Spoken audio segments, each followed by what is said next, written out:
to a cool day in Southwest Florida, and welcome to Fort Myers. It's JetBlue Park. It's the Yankees and Red Sox. It's spring training, Grapefruit League action. Hi, everybody. I'm Don Orsillo along with Jerry Remy. Welcome to Red Sox baseball. Well, Jerry, we saw Will Middlebrooks leave the game, and it looked like it was pretty bad at the time. Good news is he's in the lineup for the Red Sox today. Yeah, a few days ago against the Baltimore Orioles, he took a swing, and it was that same wrist that bothered him last season, and we were very concerned about that. And the good news, though, is it was just a little bit of a scare for Middlebrooks. I talked to him the other day. He said it kind of popped out of his socket a little bit and then went popped back in. So he was back taking batting practice as early as 2 days ago and back in the lineup this afternoon for the Red Sox. So that's very good news for Boston and certainly for Will Middlebrooks.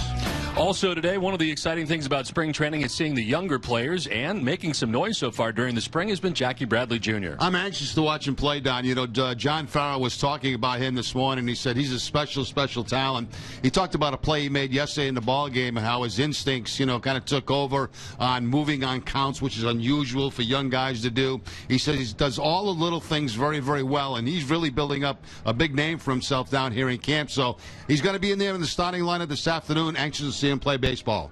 On the mound today for the Red Sox is Ryan Dempster. It's Red Sox and Yankees from JetBlue Park. We're back with the first pitch right after this.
Sox Spring Training Baseball in Nesson is presented to you by Southwest Airlines. Find our fares online only at southwest.com.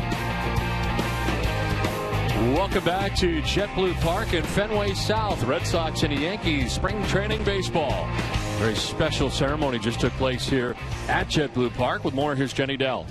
Yes, Don, it was a very special moment here. It is Military and Veterans Awareness and Appreciation Day here at JetBlue Park. So they had a special moment of silence and a seat dedication. Now, this is all to represent and help those in a moment of silence to honor prisoners of war and those missing in action. This seat, which has been permanently placed at the base of the center field flagpole, will remain unoccupied to honor those. And the ceremony was represented by the Red Sox Foundation and Mass General Hospital Run to Home Base program.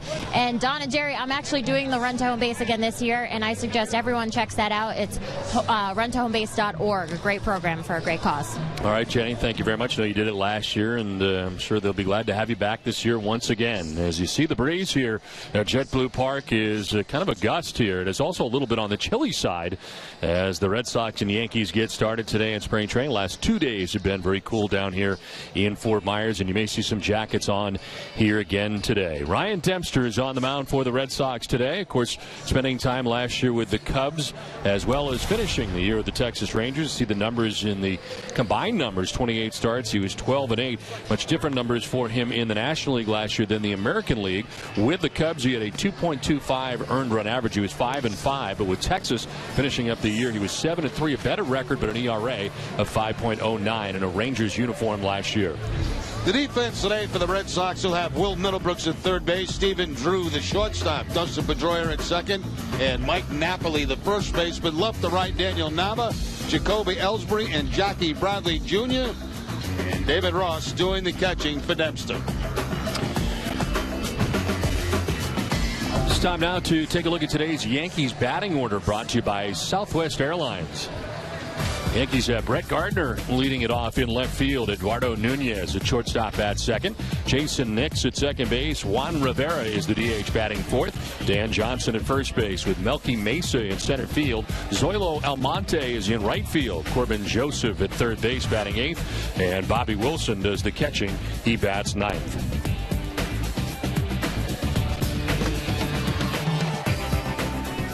So ready to lead it off here is Brett Gardner, a healthy Brett Gardner for the Yankees. Gardner starting in left field in today's game. Ryan Dempster ready with the first pitch of the ball game. And that's in there for strike one, and we're underway. Now Dempster making his second start of the spring. Worked 2 innings against St. Louis a couple of days back. No hits, no runs, no walks, a couple of strikeouts. That's in there for strike two. See the fastball, breaking ball, split-fingered fastball from Dempster. The veteran has been in the majors since 1998 when he broke in with the Florida Marlins in time with the Reds. Last 8 seasons with the Cubs. This is grounded softly left side. Stephen Drew tried to barehand and throw, but too much speed for Gardner. He knew he had to get there in a hurry, and the only shot he had was barehanded, and he can't make the play. Yeah, if he goes to the glove, he's got no chance at all to get Gardner at first base. Just a little squibber towards shortstop, and Drew has to come in trying to barehand it. Can't hold on to the baseball. Even if he does, I don't believe he gets Gardner at first base. Gardner can fly, and always a threat to steal at first as he's aboard to begin things. Held on by Mike Napoli down there at first base, and brings up Eduardo Nunez. Nunez getting a lot of time for the Yankees, both at short and at third base, for the injuries to Derek Jeter and to Alex Rodriguez. As Nunez stands in on the right side and takes strike one. I'm talking a lot about injuries. The Yankees have been hit by that injury bug. Of course, Jeter going down last year in the postseason. Alex Rodriguez just having hip surgery. Euclid had a problem for a few days, but is now back with the Yankees. And the big loss is Curtis Granderson, as he fractures his arm, hit by a pitch on the first at bat of his spring training. So that could change your roster in a hurry. Yeah, the combination of that and the World Baseball Classic, they don't have many players left in camp. Good size lead at first for Gardner.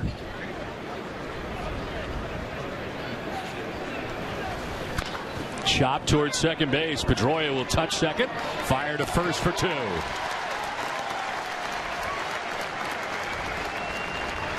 That's one of those ground balls where you're saying, just get to me, please. I've got the bag in control. Get that second hop, tag the bag, throw to first base, and complete the double play. Ball sits so high, you're just begging for that second hop to get to you so you can get it there in first in time to get the deuce. So 2 down here in the first inning for Jason Nix, playing at second base for New York. He got into 74 games a year ago with the Yankees, hitting at .243, 4 home runs coming off the bench for the Yankees. One of their bench players a year ago, as he takes strike one.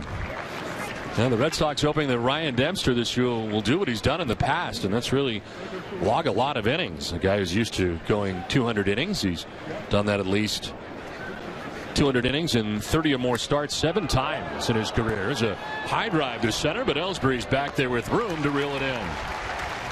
So the Yankees are gone in the first. The Red Sox are coming up.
Back at JetBlue Park, Fenway South, as the Yankees don't score in the top of the first. Red Sox coming up in the bottom of the first, and the Red Sox lineup is brought to you by New England Chevy dealers.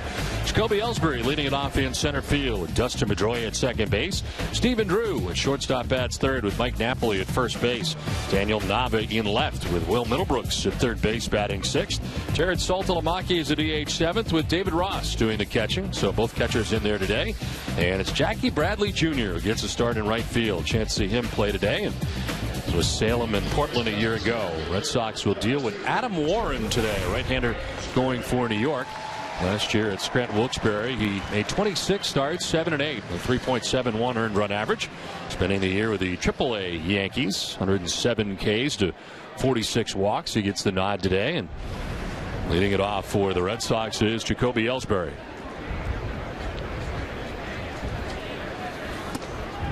In there for strike one to Ellsbury. He'll be hitting at 271 last year in 74 games. Another shortened season for him. Injuries have been a problem for Jacoby Ellsbury over the last few years. And he sprays this one foul and is down 0-2.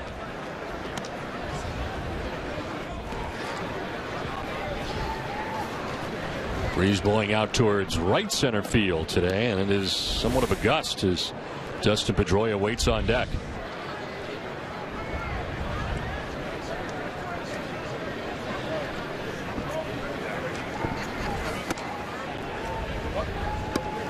Brian O'Nora has the plate today for the umpires. Tim Timmons, Jeff Kellogg, and Bob Davidson working the bases today.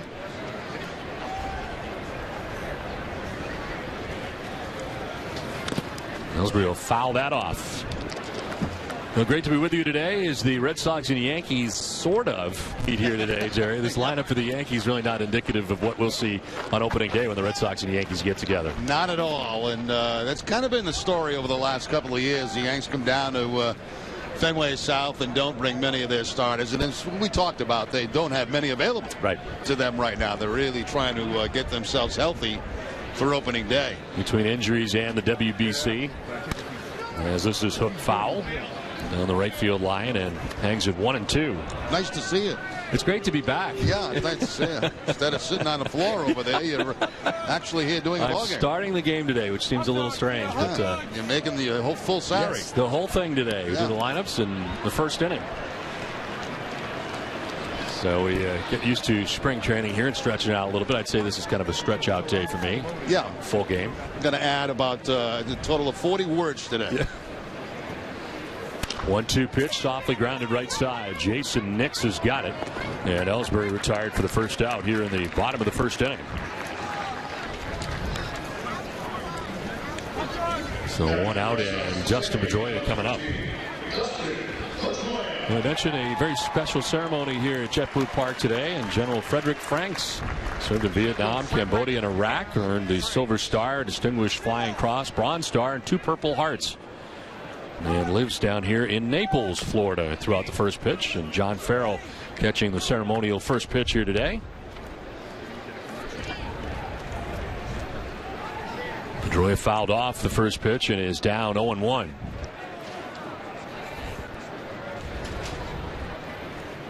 Dustin, who wrapped up last season hitting at 290 with 15 homers and 65 runs batted in.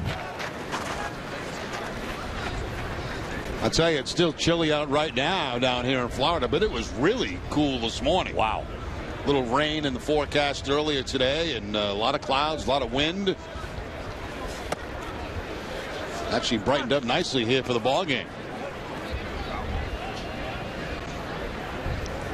A little chilly out. They got the earmuffs going out there on the monster seats, and fans came ready for today, as you mentioned. Very cold this morning.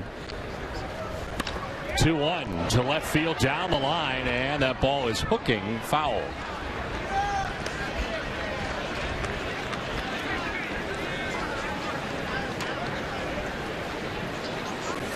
Everybody takes a look at the baseball. I mentioned this many times, but I think fans are surprised when they get a game ball that how dirty it is. Already, it's already rubbed up, so it's not slippery for the pitches. This one grounded by the mound towards Nix. And he's got assists on the first 2 outs. Well, this rivalry renewed here today, Jenny. That's right. And we actually want to hear from the fans at home at what their thoughts are about this Yankees-Red Sox rivalry. So using the hashtag NESSONST13 and also the hashtag SoxYanks. We want to hear from you. What are your thoughts about this Red Sox-Yankees rivalry that we have these days? 1-2 down here in the first inning. Thank you, Jennifer. I noticed you've taken to calling her Jennifer lately. Well, her sister calls her Jennifer, so okay. that's why I call her Jennifer now. Okay. I don't know how long that's going to last. Probably just once. Jerry, my sister only calls me Jennifer when I'm in trouble. Oh, okay. Okay. So be careful there. Okay, Jenny. Thanks, Jerry. The one pitch just missing outside. And I've had a chance to see Stephen Drew work the last couple of days, and he appears to be back to his normal range, which is very good. And wasn't the case really at all last year, still ailing from the ankles, both ankle troubles that he had as a member of the Arizona Diamondbacks, and last year finished the year in an Oakland A's uniform, but admittedly never 100% last year. And this year coming in very good shape. And John Farrell was talking about him before the game and talking about the differences in personalities really between him and his brother JD, who was very quiet when he was here as a member of the Red Sox. And Stephen Drew appears to be a little bit more outgoing. They're definitely different guys, even though they wear the same number and share the same last name.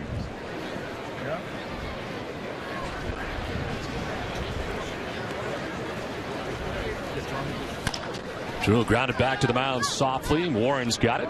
And it's a 1-2-3 first for Adam Warren. Scoreless from JetBlue Park after one.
Second inning back at JetBlue Park. No score as the Red Sox and Yankees meeting here for the first time during the spring. One of two spring training games. And, of course, this team's been meeting since 1913. A total of 1,852 regular season games. And the Yankees with the advantage in that regard. Certainly World Series championships as well. But the two have combined for 24 AL East titles and 33 World Series championships. And the Red Sox will open this 2013 campaign in New York at Yankee Stadium for 3 games against the Yankees, and then head to Toronto for 3 before the Red Sox return home for the home opener. Juan Rivera takes strike one. It's going to be an expensive trip because we got 2 off days in New York. Yes. And New York's not cheap. And then Toronto, very expensive. And a day game, so we're going to have a night off in Toronto, too. Really? I think Saturday's a day game. To short as Drew plays the hop, changed directions on him, but on the run and in time, able to get Juan Rivera for the first out of the second inning. Yeah, Drew has shown pretty nice range here in spring training. You see where he's playing to slightly to pull for the right-hander Rivera, and makes that throw to first base to pick up the out. Covered quite a bit of ground on that. Ball was not hit very hard and got a nice bounce up around belt high.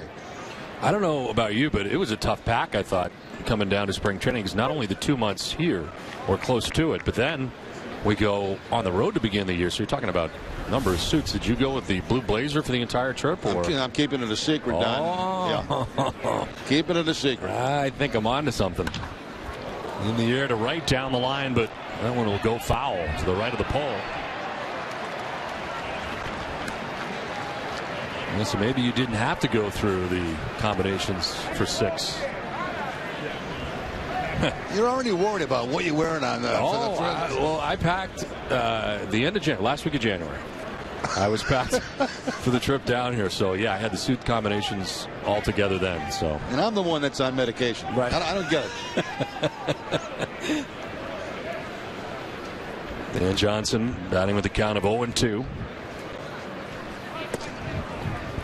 Dempster had a good first inning. Infield hit for speedster Brett Gardner, but he was retired on a double play that Dempster got Nunez to ground into, and then Nix fly to center as the first out here of the second inning. Number foul, still 1-2. Split fastball right there from Dempster as he gets that foul tip. As I mentioned, that first outing, a couple of innings for Ryan, and that ball game against St. Louis. 35-year-old will turn 36 May the 3rd. Signing with the Red Sox as a free agent in December. Swing and a miss. Picks up his first K of the day. 2 down. It might have been a little cut fastball, a slider that's working down and in against Johnson, the left-handed hitter. No contact on that ball. That's off the plate.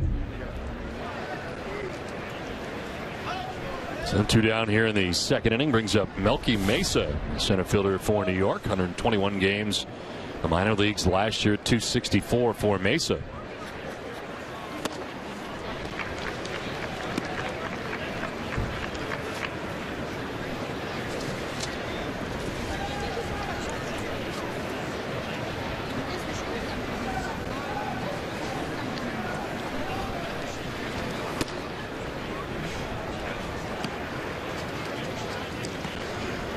It's going to be a very interesting year in the American League East. Always strong, but this year appears to be even stronger with what the Toronto Blue Jays were able to accomplish in the offseason. This is sharply down to third. Middlebrooks to pick it on a hop. A 1-2-3 second inning for Ryan Dempster. We're through an inning and a half from JetBlue. Mike Napoli will be up when we come back.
Scoreless as we head to the bottom of the second inning. Red Sox spring training baseball on NESN is brought to you by New Cape Flyers. Summer weekend train service from Boston to Hyannis.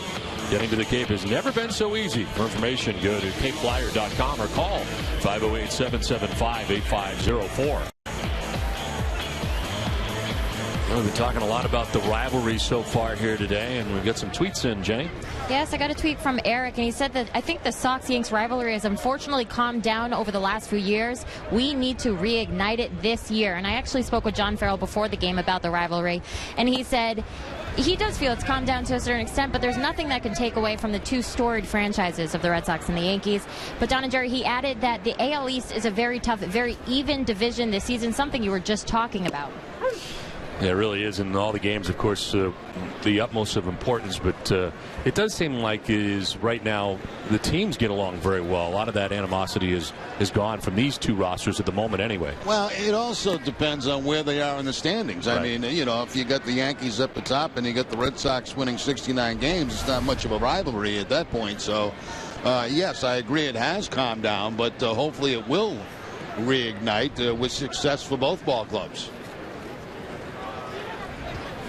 Mike Napoli gets into this, sends it out to deep center field. Melky Mesa going back, and that ball is gone.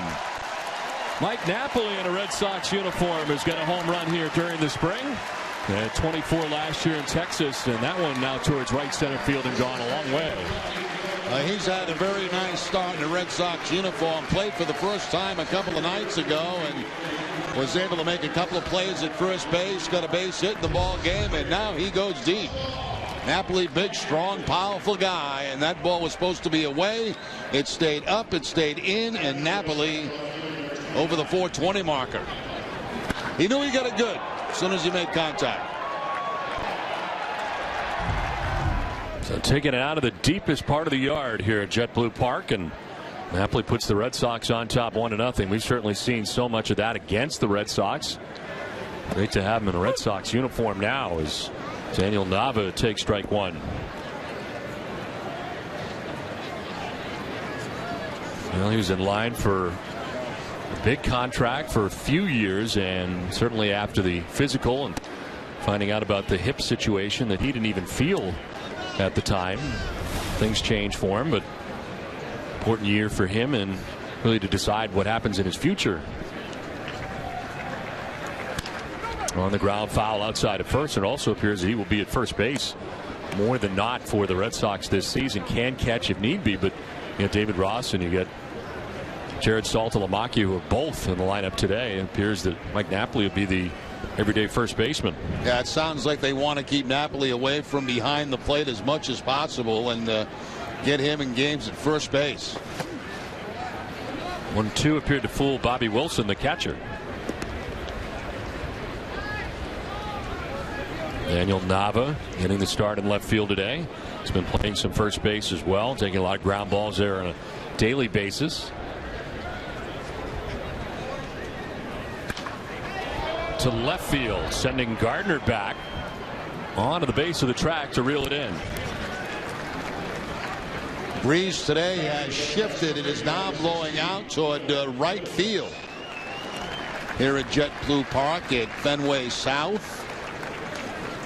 Earlier this morning, the wind was blowing straight into the booth, which was not good for us. No, it's bad for our moss. It was cold in there, too. Went out in the second inning as Will Middlebrooks takes the strike and says something back to Brian O'Nora. O'Nora says a few things back to him.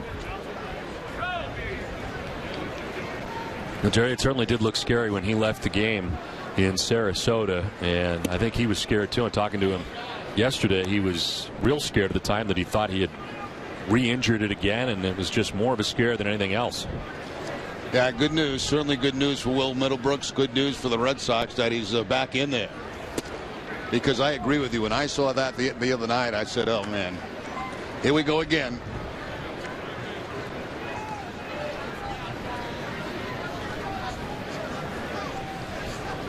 He was saying that it's something that could happen on occasion.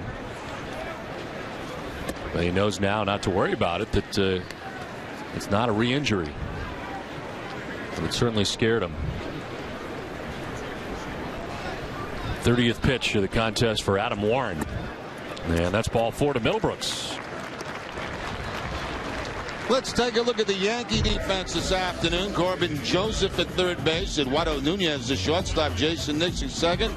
And Dan Johnson, the first baseman, left to right, Brett Gardner, Melky Mesa in center, and Zoilo Almonte, the right fielder, Bobby Wilson doing the catching for Warren.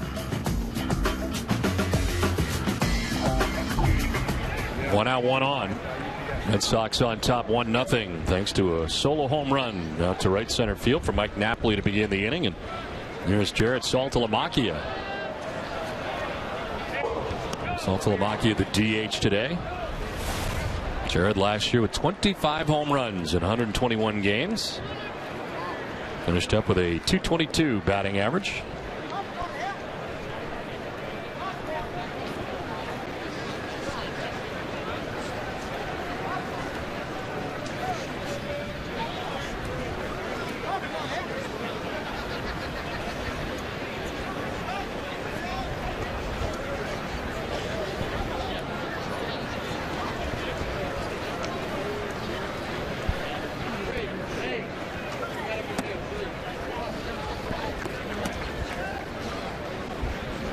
Saltalamacchia and David Ross sharing time in a tandem this year for the Red Sox.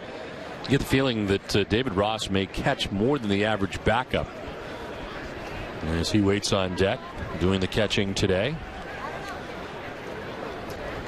John Farrell was asked if one of the pitchers would have a personal catcher and was not committal on that yet as the Yankees try to turn a double play, and they do. 3-6-3 twin killing to end the inning, but Mike Napoli with a home run to right center field has the Red Sox on top 1-0 after 2.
Training establishment, IMG Academy in Bradenton, Florida.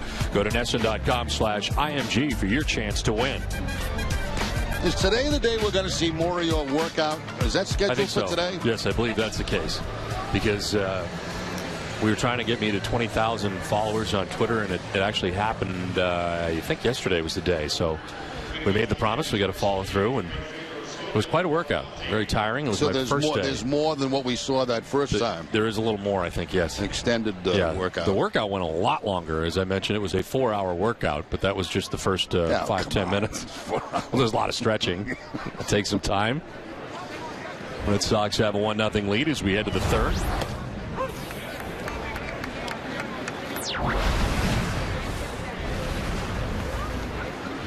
Zoilo Almonte, right fielder, leading it off for New York.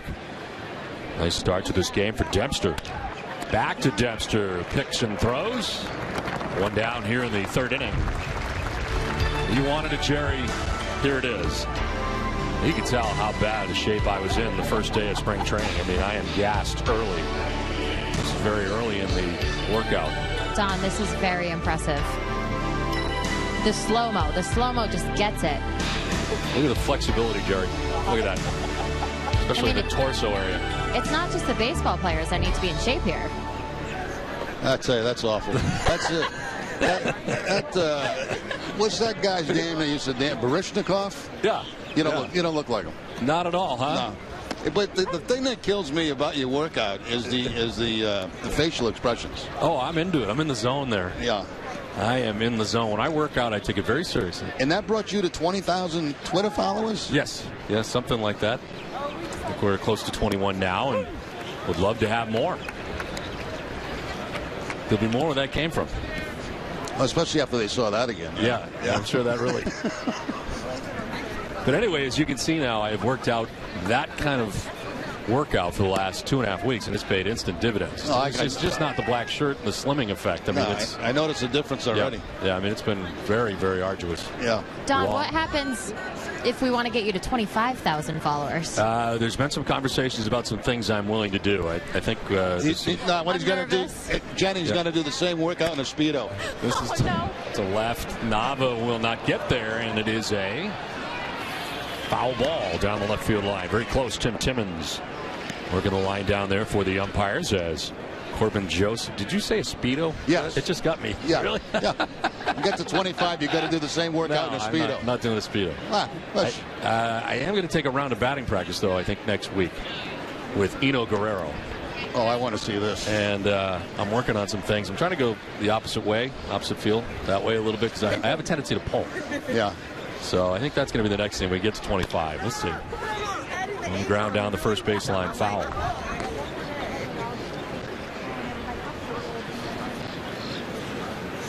I tell you, I'm reconsidering the race that we had planned about 5 or 6 years ago, because after watching your strenuous workout, I still think I could beat you in a race today.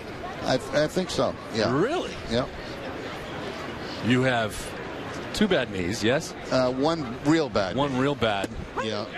This strike 3 to Corbin Joseph. Second strikeout for Dempster. 2 down.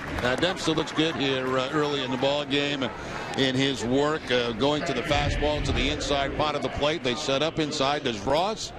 A little turnover fastball that time, kind of like Maddox, as he picks up that inside corner. Scheduled to go 3 innings or 50 pitches today, and so far off to a very good start. He's got 25 pitches.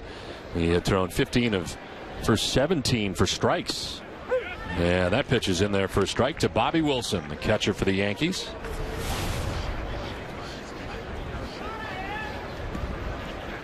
So you think you could beat me right now? I mean, how far are we running? Well, I can't run far. It'd have to be a 40-yard thing, very short. Yeah, probably to first base, probably or something? a 30-yard thing or something like that. Okay, but we could do this. This can happen. I mean, this is 12 knee operations, and now I found out this off season, that I have no cartilage in my toe. None. And so you still feel. And I still feel after watching what I just watched, I have a shot. To third base, Middlebrooks has got it in plenty of time. Ryan Dempster, a very impressive 3 innings here today. His Red Sox have a 1-0 lead after 2.5. Today's business.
Sox fans, subscribe to MLB.tv Premium today. Watch over 150 select live spring training games. Plus, every regular season game is live or on demand on over 250 mobile and connected devices. Visit RedSox.com for details. Now, fans in the sun are feeling the warmth of Fort Myers.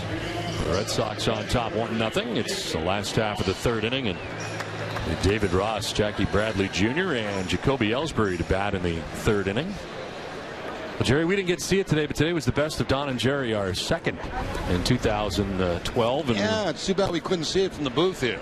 We thank Jim White and Mark Malaka, who was able to go back and log some of our fun times, and also some of the stuff that was never on the air was actually this year. Stuff that was off the air never did hit air. Mistakes like in the open and yes, stuff like that. All the stuff we mess up. David Ross coming over from the Braves as he cranks his foul off to the right, out of play. A veteran presence for the Red Sox. Ross last year with 9 homers, 23 runs batted in, and a .256 average as a member of the Braves. Did he go? Yes, he did. And it'll throw down to first base just to be sure. As the ball got away from Bobby Wilson, but a strikeout of David Ross. A strikeout for Warren, 1 out. Yeah, Warren goes to the breaking ball, and Ross cannot check the swing. He was not quite sure. They look to first base. They get the out call, and Ross just makes his way back to the Red Sox dugout. 1 down in the third inning for Jackie Bradley Jr. in the start in right field. And the more you hear about this guy as spring training goes on, you got to kind of wonder whether or not he'll begin the year on the Red Sox roster. He's vying for a spot last year in A-ball and Double-A. And if nothing else, John Farrell and the coaching staff have really been impressed by what they have seen from Jackie Bradley Jr. Yeah, he got glowing reports this morning from John Farrell when Farrell was meeting with the media.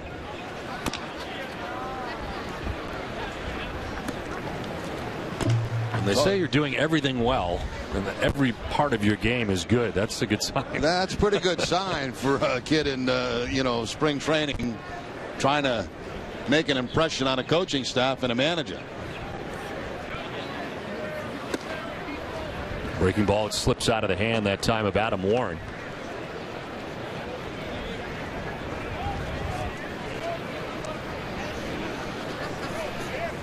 He's only 22. He'll turn 23 in April. That is on the outside corner. As Brian O'Nora gives Warren that outside corner. It's back-to-back strikeouts for Adam Warren. That's just about an unhittable pitch right there. That fastball down and away. Very good pitch by Warren. And a very good job by Wilson, the catcher, to make sure it looked like a strike to that home plate umpire. So second time through now for the Red Sox against Adam Warren as Jacoby Ellsbury. It's his second at bat of the day. Grounded out to second base in the first inning. Only blemish so far for Warren was the home run by Mike Napoli. The difference in the game.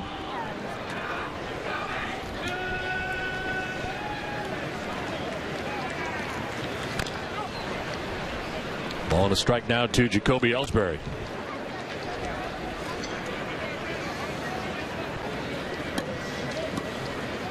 Ellsbury now 29 years old. Mentioned Jacoby last year playing in 74 games for the Red Sox.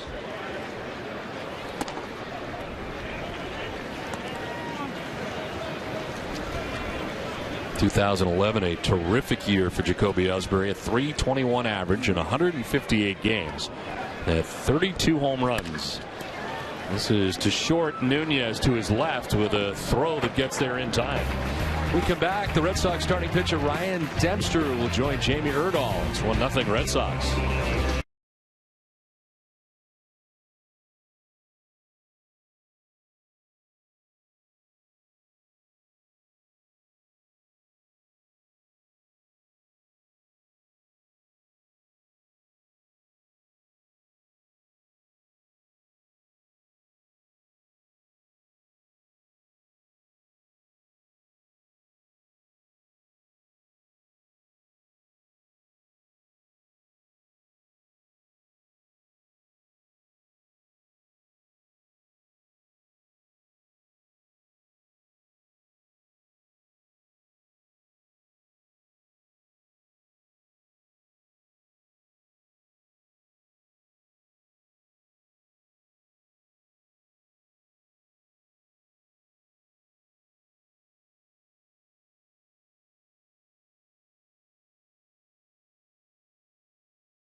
Red Sox on top of the Yankees as we head to the top half of the fourth inning. Well, today's Inside Word on NESN comes to you courtesy of Bob's Discount Furniture. Let's go down to field level where Jamie is standing by with Ryan Dempster. Ryan, 2 scoreless innings on Tuesday, 3 scoreless innings today. Jerry Remy said you look strong out there. How do you feel? Yeah, I feel good. Hopefully this is just something that builds towards the start of the season, and I can throw the ball like this at the beginning of the season. So it was a good day, real efficient, and got some work in. You're new to the AL East. What is it like with the Red Sox uniform on, facing the Yankees for the first time? Yeah, I know it's just spring training, but it's still a cool feeling. Obviously, it's one of the best rivalries in all of sports, and it's something that, especially come the regular season, I'm really looking forward to, and being a chance to be a part of it. All right, thanks for your time, Ryan. Thank you. Well, Ryan Dempster certainly an important part of the Red Sox rotation. And if the Red Sox are to be successful this season, and another successful outing today, had everything working today for him. Yeah, and didn't really have to get to his pitch count today. Worked the 3 innings in the ball game, taking him out now, and a nice economical afternoon for Dempster. That's 2 good outings for him this spring. So it's Koji Uehara who's into the game for the Red Sox, first out of the bullpen today, and what an amazing season he had last year with the Texas Rangers. 37 appearances and a 1.75 earned run average in 36 innings with Texas. It was his second year in Texas after breaking into the majors with the Baltimore Orioles. He'd been with the Yomiuri Giants in Japan prior to that. 9 seasons in Japan before coming to the major leagues. Signed by the O's as an international free agent. This is to right. Jackie Bradley Jr. back to make the play on the run. Back towards the warning track. Made it look easy as you get back there in a hurry. 1 down. And that's after taking a step in. It looked like when on contact, he took 1 step in, but then immediately gauged the line drive and was able to get back and kind of glide toward the baseball. Bradley, of course, playing mostly center field in the minor leagues, and now in right field here in spring training for a couple of games. One out here in the 4th inning. Eduardo Nunez grounded into a 4-3 double play back in the 1st inning.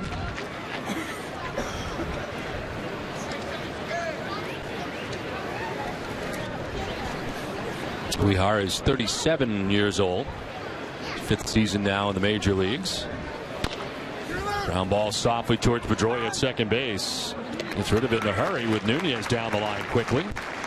And 2 down here in the 4th inning as we check back in with Jenny Dell. You just heard Ryan Dempster talk about it, but Derek at home said on Twitter that he has 3 words about the Yankees-Red Sox rivalry. Beat the Yanks. Exhibition, regular season, postseason, just beat the Yanks. And as you can see here, next inning we're going to be talking about the one Jackie Bradley Jr., so stay tuned. Doesn't matter when it is. Yeah, you just got to beat him every time. Every time. Play him in the parking lot, beat him there.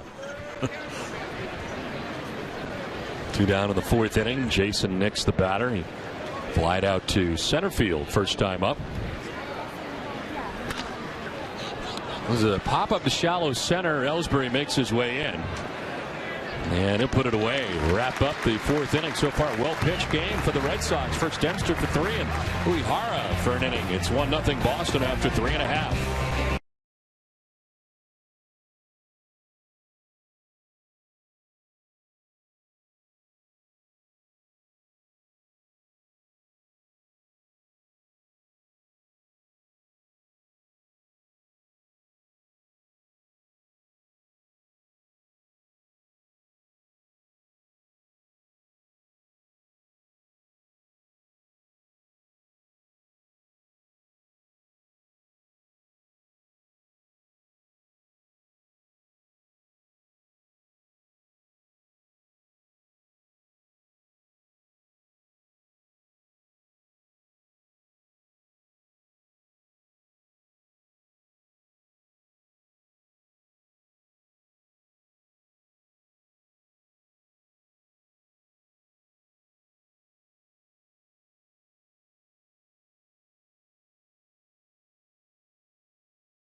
Red Sox Spring Training Baseball in Nesson is brought to you in part by Bob's Discount Furniture. You score extreme quality, choice, and value at Bob's Discount Furniture. In-store and online at mybobs.com. 1-0 Red Sox on top of the Yankees as we head to the last half of the fourth inning. And New York with a new pitcher after 3 innings from Adam Warren, who pitched well, gave up 1 run on home run to Mike Napoli. It's Jose Ramirez. Last year pitched an A-ball. 21 games last year, 7-6 with a 3.19 earned run average, almost 100 innings. 94 strikeouts to 30 walks for the right-hander. Second into the game here for New York. And it'll be 2, 3, and 4 for the Red Sox here in the fourth inning. Dustin Pedroia, Stephen Drew, and Mike Napoli anticipated in the inning.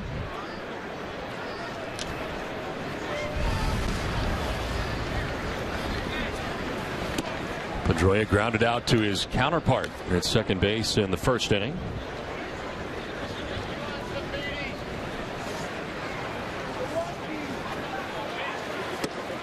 I'm sure I ask you this every spring training, but I'm going to do it again. How long does it take you as a hitter to feel right timing-wise? How many games do you think it is before you feel? You know, I think it's just different, and I think it's different from year to year. I mean, you could play 4 games and feel like you're ready to start the season, and then the fact is you're down here so long and you get so many at-bats now in spring training, you could fall into a slump in the middle of it. You know, you just really want to be feeling good the last week of spring training. You know, that's when you want your timing to be there. You want everything together so you have a good feeling about going into the start of the season. 1-2 on the ground, left side, deep short. Nunez with a long throw that is not going to be in time. Pretty good stretch by Dan Johnson, but beating it out was Pedroia, well placed on the left side. Yeah, and a couple of nice plays here too by the Yankee infielders. First Nunez getting to the ball, and then Johnson scooping it at the other end. But Pedroia be able to beat it out just against that front of that bag right before the throw gets there. Pedroia running hard all the way. That's another thing Farrell was talking about this morning, how his players, with one thing he's been very pleased with, how they're all hustling down the line. And believe me, that's not a tough thing to do. I mean, that's one thing you have control over, is how hard you run down that first base line. Stephen Drew bats with a runner at first and nobody out. Drew grounded back to the mound in the first inning. Adam Warren working the first 3 innings today for the Yankees. 3 innings, 1 hit, 1 run. Walked a batter and struck out 2. Run the home run by Mike Napoli in the second inning, the difference in the game.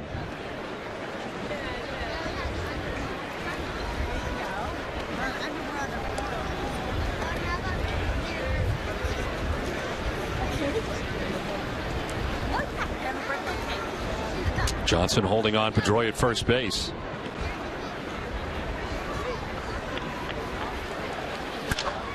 Line into right field, a base hit. Pedroia at second base as Almonte gets it back into the infield, and Stephen Drew's got a base hit. Back-to-back hits for the Red Sox to begin the fourth inning. Well, a fun night last night had by all. Jenny Dell with more. That's right. It was a fun event for Red Sox partners last night, including John Henry, Tom Warner, and Larry Lokino. They were all in attendance for a casino-themed Havana Nights party. All the players actually attended the event to participate in these casino games and meet and mingle with the partners. Alan Webster, I guess he won last night. He was very excited about winning the championship plaque. Don, it was a fun night all around. Yeah, it looked like a good time. A little different than years past, where they had Dancing with the Stars, and trying to do something different this year. And it sounds like it was a lot of fun at casino night last night. It's in there for strike 1 to Mike Napoli. You a big gambling guy, Jerry Vegas? No, I like to watch, though. I like the people watch while they're gambling. I like to watch other people lose money. Yeah, and I want to see if they're cheating. So you're kind of like casino security, really. I kind of like walking into a casino, you know, and sitting at the end of the bar and just kind of spinning around and watch everybody gamble. While risking none of your own money. None. None. Absolutely none. Do you watch poker on television, too? Are you one of those guys? No. Just when I go on vacation, I watch it. Mike Napoli batting with 2 on and nobody out in the inning, and he's able to hit a home run in the second inning.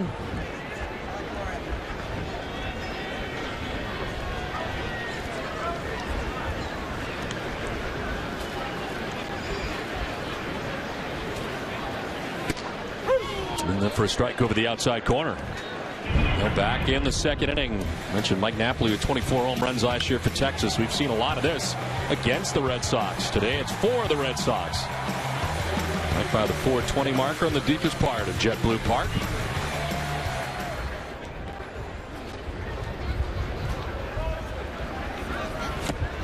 Wild swing and a miss for strike 3. First strikeout for Ramirez.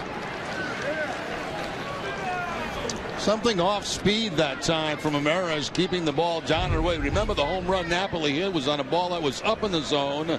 This time they go down and away with something off speed, and Napoli out at his front foot for the strikeout.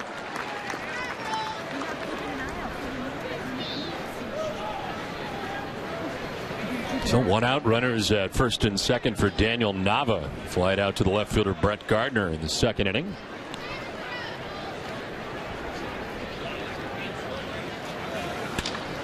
It's a fly ball to center this time. Mesa's back there with plenty of room as he makes the catch. Tagging at second is Pedroia. And no throw to third as Pedroia goes into the slide and moves over just 90 feet away now with 2 down.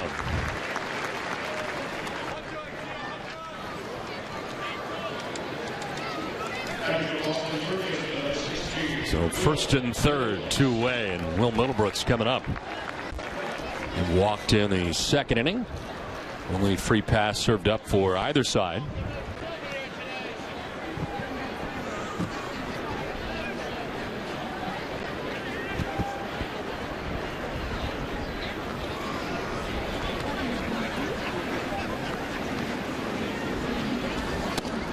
I would imagine coming back from any kind of season-ending injury where you have the rest of the season to think about it, all off-season to think about it, and then you come into spring training, it's got to be something very hard to get over mentally, I would think. Oh, absolutely. You know, you don't know until you really start working out how it's going to feel, and then you don't know how it's going to be when you get in games. And there's always that question mark in your mind.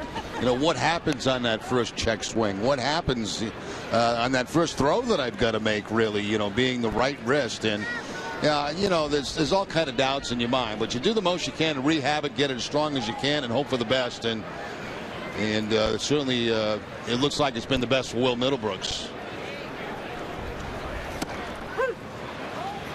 I remember coming off knee surgeries, and you go through the off-season workouts as we look at that incident on Thursday where he did hurt the wrist again. But you know, you come off those things and you're physically prepared, but you don't know how it's going to react when you start to play the game. And you can go through all your workouts and all that stuff, but until you get into games, that's where you get the confidence.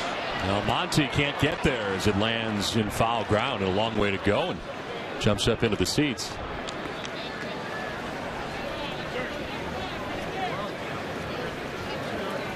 Because basically everything you do in the offseason to prepare for the season is under control.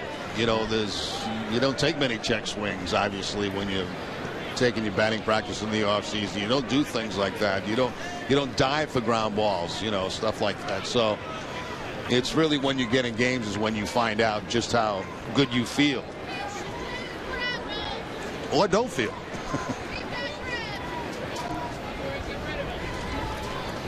A chance here for Middlebrooks to do some damage with runners at first and third, 2 down. Starting and stopping at first base was Drew on a foul ball. It's just beyond the Red Sox dugout. It used to drive me crazy as an infielder when guys would do that start and stop, because it always pulled me out of position. And that kind of left a wide open gap between first and second. The second baseman there was going to cover the bag, and that right side of the infield was wide open.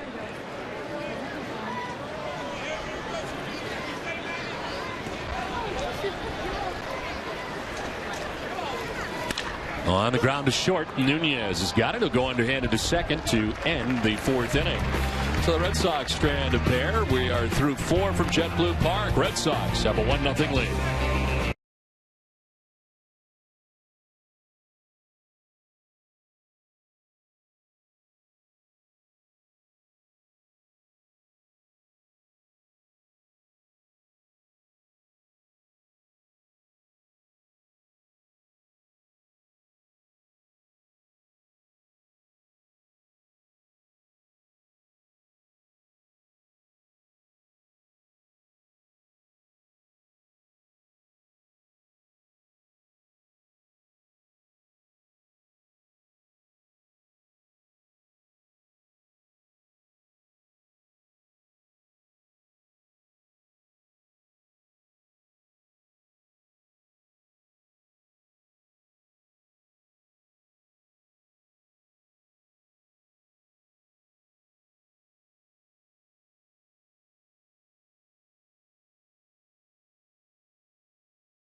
Chill out at spring training with Nesson and a Dunkin' Donuts iced coffee in hand by entering the Chilled Out at Spring Training sweepstakes. For your chance to win a trip to Fort Myers, follow Nesson and use hashtag Dunkin' Ice Sweeps to tell us how you most enjoy a Dunkin' Donuts iced coffee. For more details or to enter online, visit Nesson.com/Dunkin' Donuts.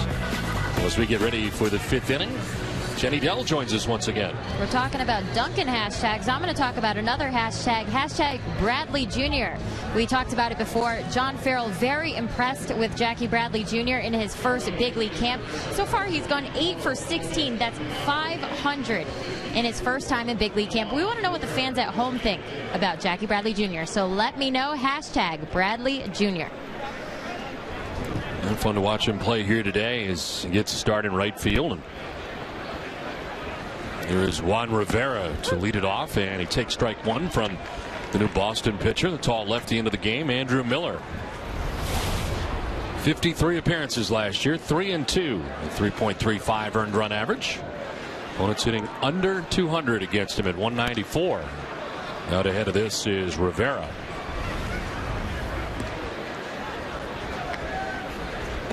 Defensive replacement for the Red Sox also at first base. Mike Napoli's day is over. And Mauro Gomez now at first base.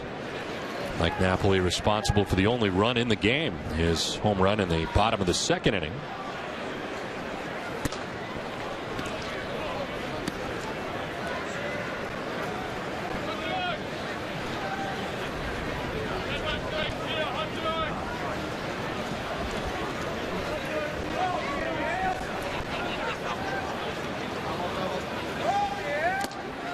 Swing and a miss, and a good start for Andrew Miller. Strikes out the first Yankee that he faces. That fastball at about 95 miles an hour throws it right by Rivera. Up about letter high inside part of the plate.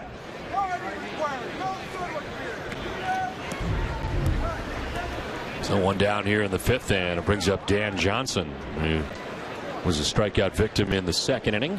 One of 2 strikeouts for Ryan Dempster. Dempster started today for the Red Sox, 3 shutout innings, gave up just 1 hit. It was an infield hit for Brett Gardner, and then he retired everybody else that he faced. Koji Uehara with a 1-2-3 4th inning, and now Andrew Miller in the game for the Red Sox. Incredible number right now to this point in the ball game. The Red Sox pitchers have only thrown 4 balls in this game. Everything else strikes.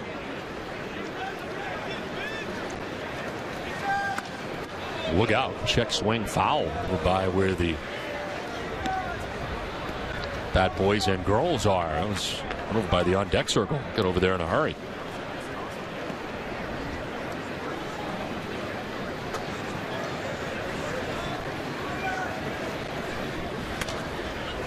Popped up. Foul ground. That'll get back into the seats. And behind home plate.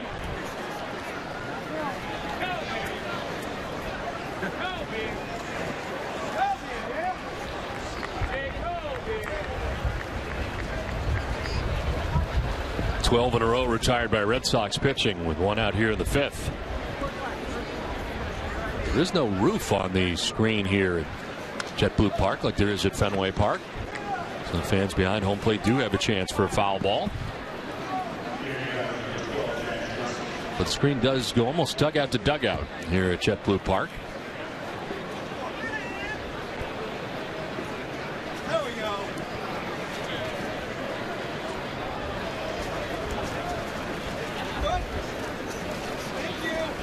Johnson badly fooled as he strikes out. Lefty-lefty matchup doesn't work for Johnson, and it's back-to-back strikeouts for Andrew Miller. That's 2nd time Johnson has gone down today on a breaking ball. One early in the game by Dempster. Now the slider from Miller to pick up the strikeout. So the strikes continue to be thrown by Red Sox pitching. That's pretty nasty right there. Dropping down about 3/4. Guy that throws very hard and then drops that slider on you down and away. Big swing and a miss for Melky Mesa, center fielder for New York today.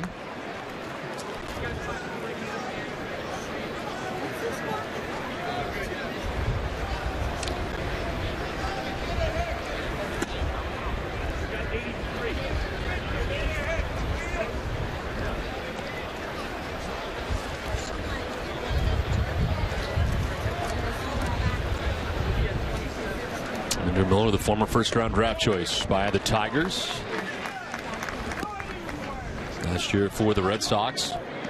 Appearing in 53 games and all out of the pen. That's after making 12 starts for the Red Sox in 2011. And last year exclusively in the bullpen, and finished the year with a 3.35 earned run average.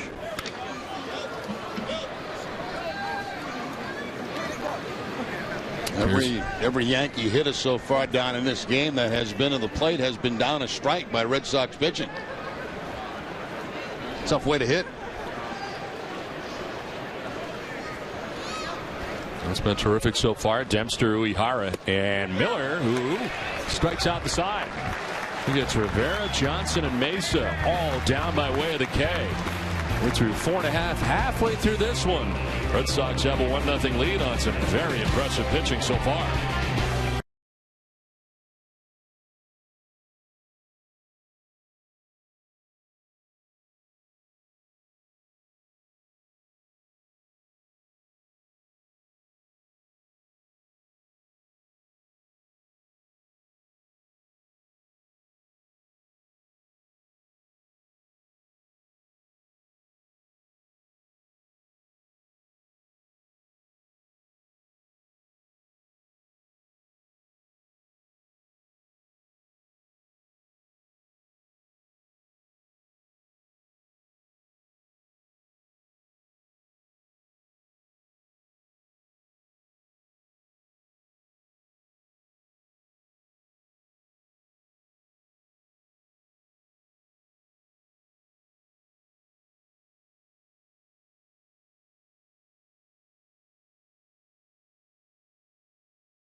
Andrew Miller, 3 strikeouts, 1 on a fastball and a couple on sliders.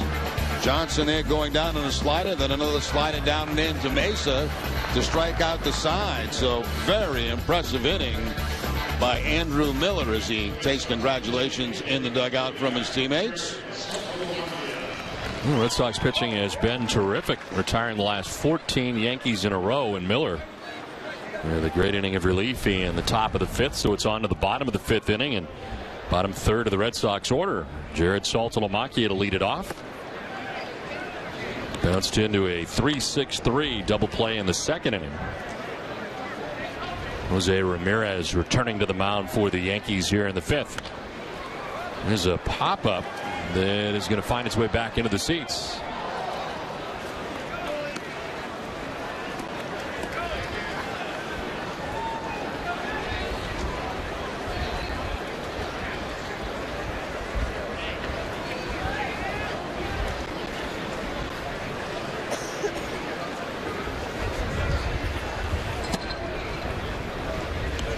Adam Warren, the starter today for New York, went 3 innings, giving up a hit and a run. The home run by Mike Napoli. Walked a batter and struck out 2.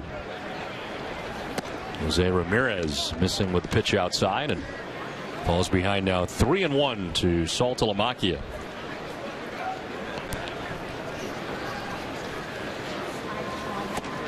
That's a strike. Salty thought he had ball 4, but he gets the bad news from Brian O'Nora. That's not one you want to swing at anyway on a 3-1 count. That fastball away. You're looking for the ball middle in.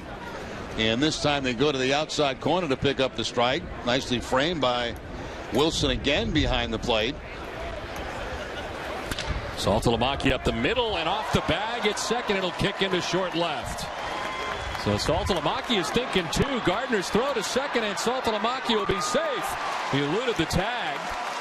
Throw is not on the mark from Gardner, and Saltalamacchia into second base. I wanted to run out and lasso Saltalamacchia when he took off for second base. I said, what are you doing?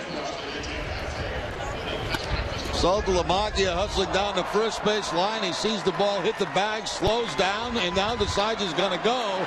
And at that point, I said he's going to be out by 10 feet. But a bad throw back in from the outfield, and Saltalamacchia safe at second base. Speed kills.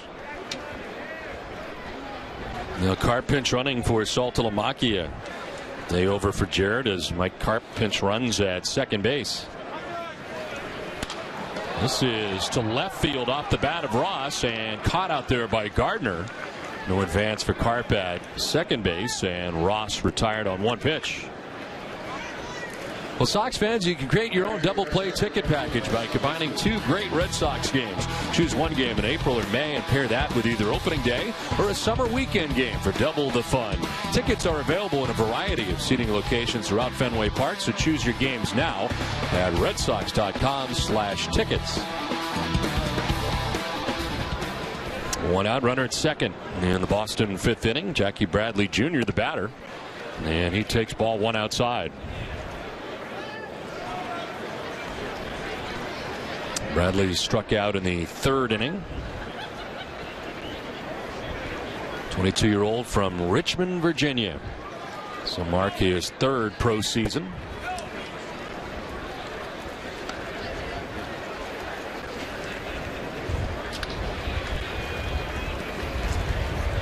Honored by the Boston baseball writers as the Red Sox 2012 Minor League Player of the Year.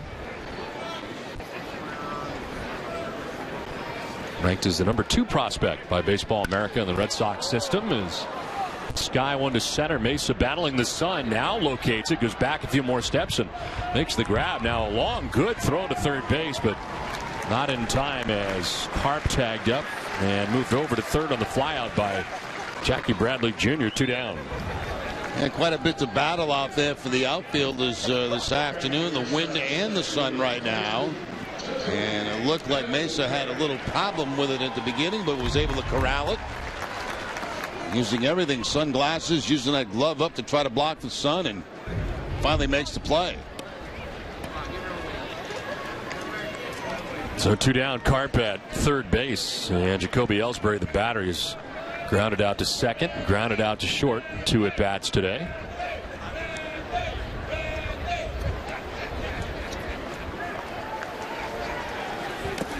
A bounce in, blocked by Wilson, with Carp just 90 feet away.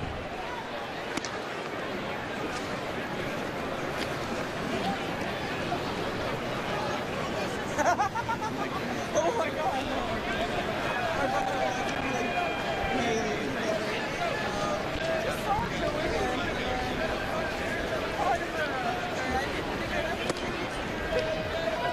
I think there are more night games now than when you played in spring training. It seems like there's a lot of night games now. We used to play one. Over at Lakeland against the Tigers. That was it when I played, yeah. And then, you know, as the years have gone by, they played more and more, I think, because of television. Get them on in prime time. And I used to hate that night game, too. I hated it. The one night game. The one night game. You dreaded the one night game. Yeah, because you couldn't see the ball. You know, Yeah. I mean, you're so used to playing the day games, and then you go over and play in the bad lights. Seems difficult to get in any kind of routine for the players during the spring because you'll have a night game, day game, night game, day game. And different than the regular season. Pitcher's got to cover, and he does. On the out on Jacoby Ellsbury, keeps the Red Sox from scoring in the fifth inning. Nice job by Ramirez to cover the bag. We played 5. It's 1-0. Boston on top of New York.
Nothing. Red Sox on top of the Yankees as we get ready for the top of the 6th inning. Some breezy day here at JetBlue Park, and some changes for the Red Sox defensively. Mitch Meyer, the former Kansas City Royal, takes over in center field for Jacoby Ellsbury. Will Middlebrook's day is over as Drew Sutton is at third base now for Boston. And the Red Sox bring on their closer to work here in the 6th inning, Joel Hanrahan. Last year as a member of the Pirates in 63 games. He was 36 out of 40 in save opportunities with a 2.72 earned run average. 67 strikeouts to 36 walks. And Hanrahan in here for what has been an impressive day for Red Sox pitching. They have combined to retire the last 14 Yankees in a row. New York has just one hit. Brett Gardner with an infield hit. He was the first batter of the game, but retired everybody since. 5 strikeouts along the way. Tempster 3 shutout innings. Uehara and Miller each with a successful inning, and Andrew Miller struck out all 3 batters he faced. So far it's been very good for the Red Sox pitching staff. Zoilo Almonte the batter.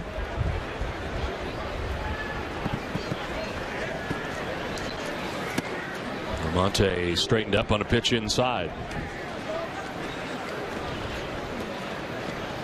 This appears to be a strength for the Red Sox, Jerry, the bullpen, and we're getting to see a lot of it today. Uehara, Miller, and Hanrahan, and you got Andrew Bailey also in the mix towards the end of the game, but it does appear that's going to be a strong suit for the Red Sox. Yeah, Seva's also in the mix out there, and it is a very, very deep part of the Red Sox club, and you wonder where they're going to be able to place all these guys. They'd like to carry 3 left-handers out of the bullpen.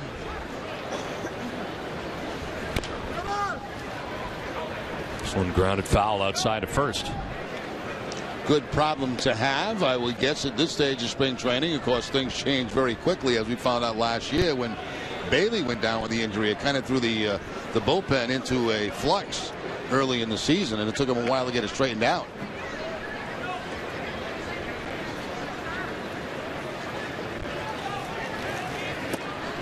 One, 2 is in again.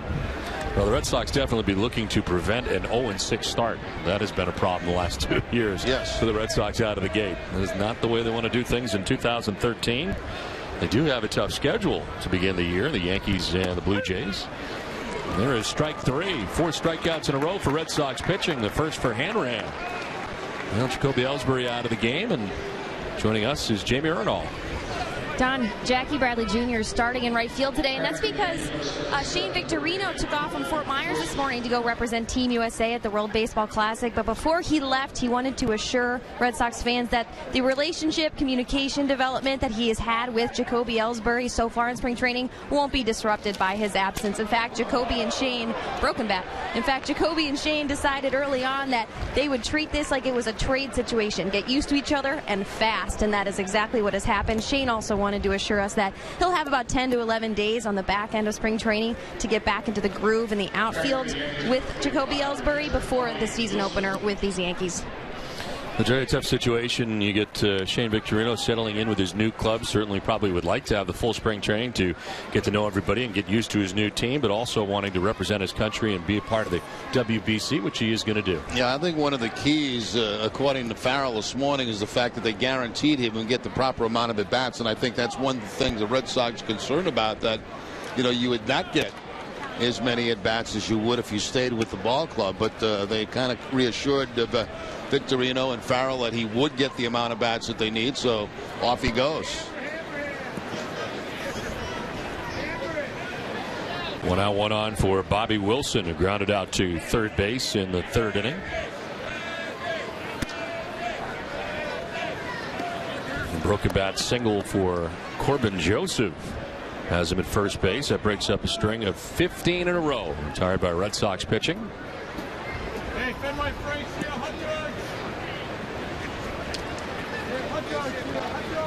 David Ortiz is trying to get into game action. Has been running the bases and feeling better as time goes on. You get the feeling there's some concern as to whether or not he'll be ready to go on opening day. Kind of surprised me when I heard that today. I was not aware of that. I know we have not seen him in a game, or we've seen him take batting practice and do agility drills, and what do they say? They're taking it 3 days at a time and see how he feels after that. And then continue the program. And there was some question this morning about whether he'd be ready for opening day. And Jenny Dell will have more on that, but 3-1 pitch, runner takes off, and there's a ground ball that gets through. Sutton at third base, kind of backed up, let it play him, and gets by him as Bobby Wilson to reach. Joseph takes second base. Yeah, when the ball plays you, you've got little chance, and you know you're in trouble too. See the ground ball here to third base. It's going to kind of take one of those explosive hops and go right underneath the glove of Drew Sutton at third base. Once you get an infielder back on his heels, it's never a very good result after that. So 2 on, 1 away. Yeah, Brett Gardner coming up for his third at bat of the day. Third time through for the Yankees order. Gardner with an infield hit in the first, flied out to the warning track in right field in the fourth inning.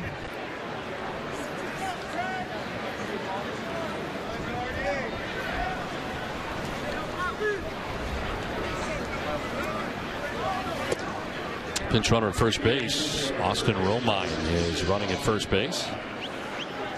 As coming out of the game, Bobby Wilson, the catcher. IMG Academy in Bradenton, Florida has trained some of the world's top athletes. Now it's your turn. Go to NESN.com/IMG for your chance to win a free week of youth sports camp. Yankees have runners at first and second and 1 out. Brett Gardner ahead in the count 1-0.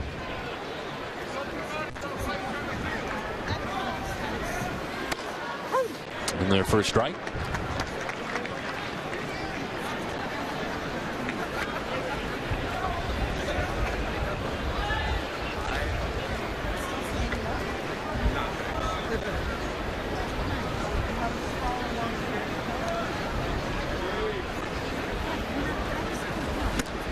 Swing and a miss. Is at 95 miles an hour. I'm going to look at Hanrahan's fastball for the Red Sox closer. Tied up Gardner a little bit with that fastball on the inside part of the plate. Looked like Gardner was trying to slap it to the opposite field.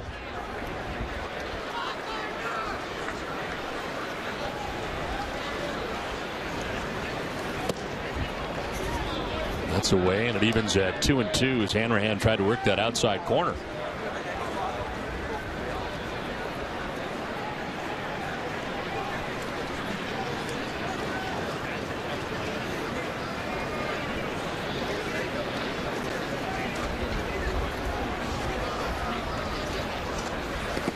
A bounce off Ross, got hung up with the batter, and moving to third base is Joseph as Ross popped up and Gunner kind of in the way. No interference call as Joseph was going to get to third anyway. Pretty good block here by Ross on the breaking ball, but it just bounces up that first base line, and once it does that, the runner at second base, Joseph, knows he has plenty of time to get to third. It does hold the runner Romine at first base because it did go in that direction. So the double play remains in order with 1 out. Wild pitch charged to Hanrahan. It's in a bit of a jam here in the 6th inning after getting the first out. This one sprayed foul off to the left. We'll do it again, 3-2.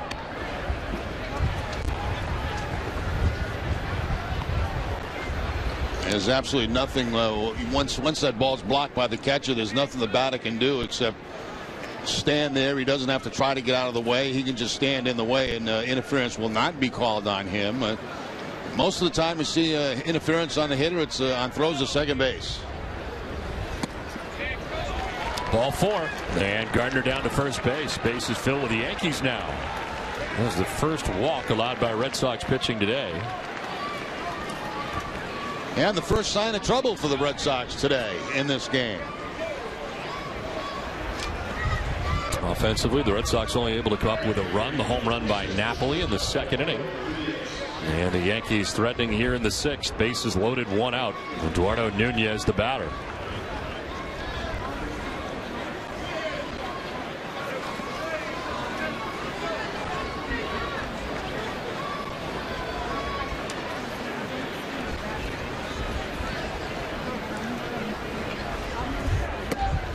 And there for strike one to Nunez. Ronnie Mustelier into the game now for New York.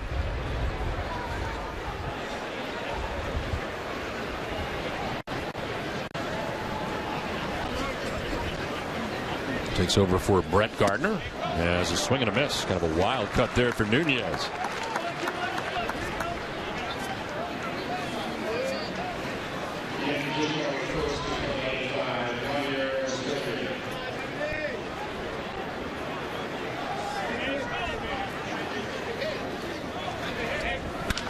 On the ground right side and into right field, a base hit. Joseph will score and hung up at second base, going too far. As the ball gets away, able to get back. And that second base was Mustelier. He was heading to third, but there was a base runner standing at third base. Sometimes you come into a game as a pinch runner and you're not aware of all those that are on base. And that time it looked like Mustelier didn't have any idea that there was a man in front of him. There's the base hit by Nunez to drive in a run. Now you're going to see the runner at second base over on the back. He looks up and says, wait a minute, that man at third's not scoring. I got to get back. Though to second base not quite in time, as Drew cannot control the baseball. So bases reloaded for New York as they tie this game 1-1. Corbin Joseph had scored for New York. And a chance here for Jason Nix to do some damage. This is a broken back grounder towards short. Through to second for one. On to first. It is late, and the Yankees take a 2-1 lead. In the back door from third, Romine comes in for New York. And an RBI for Jason Nix that puts the Yankees on top 2-1. Yeah, broken bat. Broken bat ground ball that was not hit hard enough for the Red Sox to turn over the double play. Jams him down and in, and you see that ground ball just getting close to the grass is Drew, and from that point it's going to be very difficult to turn over a double play. So the Yankees take the 2-1 lead. Red Sox have been breezing through this ball game till the 6th inning.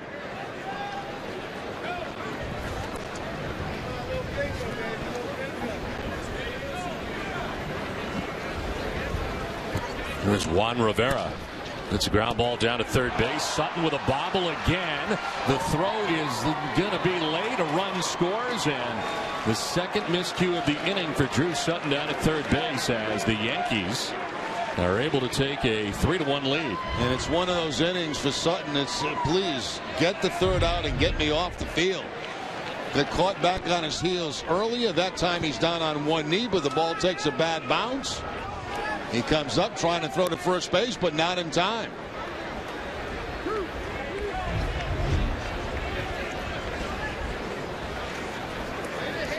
The pitch runner at first base.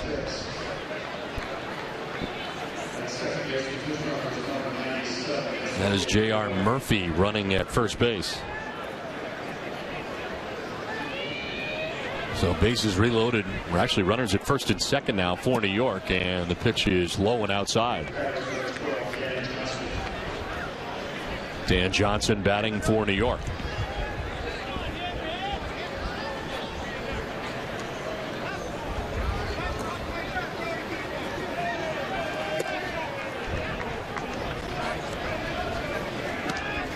After 5 very good innings for Red Sox pitching, Joel Hanrahan running into some trouble in the 6th. Hasn't had much help from his friends, though. 2 miscues in the inning for Drew Sutton added to the pitch count here for Hanrahan in the inning. And New York scoring 3 times so far.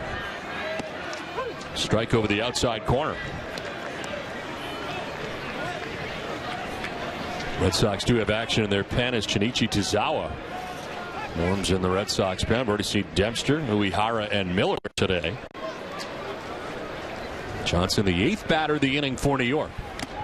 And a swing and a foul tip. It's 2-2.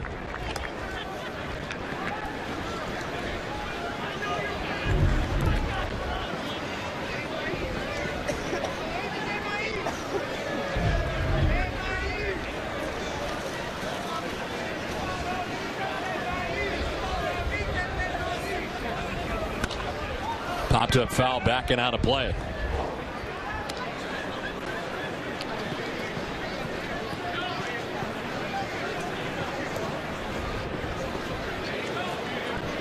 Prior to this inning, the Red Sox had just the one run in the second inning, the home run by Mike Napoli, but New York has put a 3 spot on the board so far here in the top half of the 6th inning.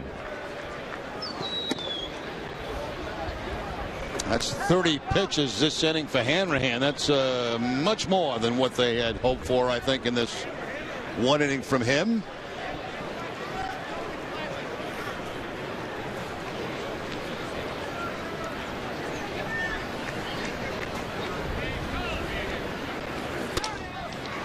Ball 4 and Hanrahan walks Johnson, and that's going to do it for Hanrahan. Pitching change here for John Farrell. 2 walks in the inning for Hanrahan. Mentioned the 2 errors by Sutton, and that is a 31 pitch effort for Hanrahan. Not what he wanted, as he will leave the mound. And Shinichi Jizawa will be coming in here for the Red Sox, their 5th pitcher of the day. Have you got your daily fix today? Well, Nesson has you covered with Nesson Daily tonight at 10 p.m. Adam Pellerin and Jamie Erdahl will get you caught up on everything you need to know about your favorite New England sports, including a complete recap of today's Sox-Yankees action. Andy Brickley breaks down the Bruins and the Canadiens' big game tonight. And Dennis Rodman comments as only he can on his trip to North Korea. All that and more on Nesson Daily tonight at 10 p.m. Should be a good hockey game tonight. Bruins have won 6 games in a row.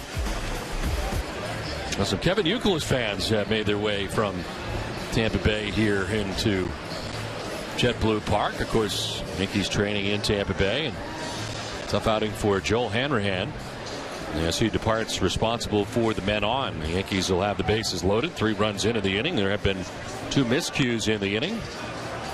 He walked a couple and had 1 strikeout. He opens the door here for Shinichi Jizawa, who appeared in 37 games last year, 1-1 with a 1.43 earned run average. 45 strikeouts to 5 walks for Jizawa, and batters hit just .227 against him. His best season in a Red Sox uniform last year. And another guy who's apparently going to be part of the bullpen. It's going to be quite a group out there in the pen for the Red Sox. And Jizawa has had a good spring so far as he comes into a situation here where the Yankees have put together 3 runs and comes in with 2 outs and the bases loaded for New York. Now, he mentioned David Ortiz earlier and hoping that he's ready for opening day, and Jay, that's certainly the hope. That is certainly the hope. And Red Sox manager John Farrell said that the next few days will be key in shedding some light on the status of Ortiz.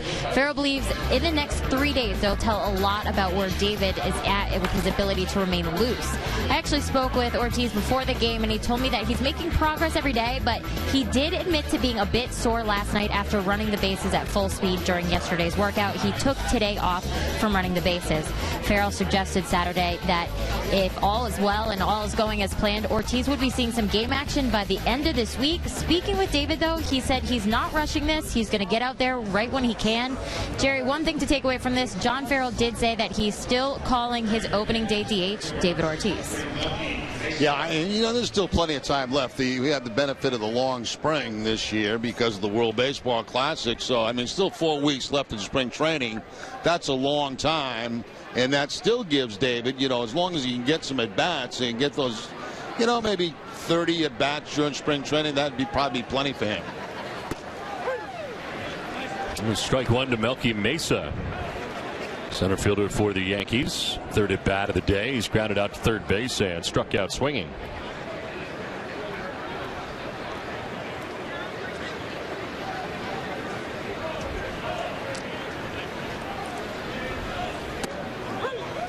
Breaking ball for strike 2, 0-2. Over the top curveball that time from Jizawa.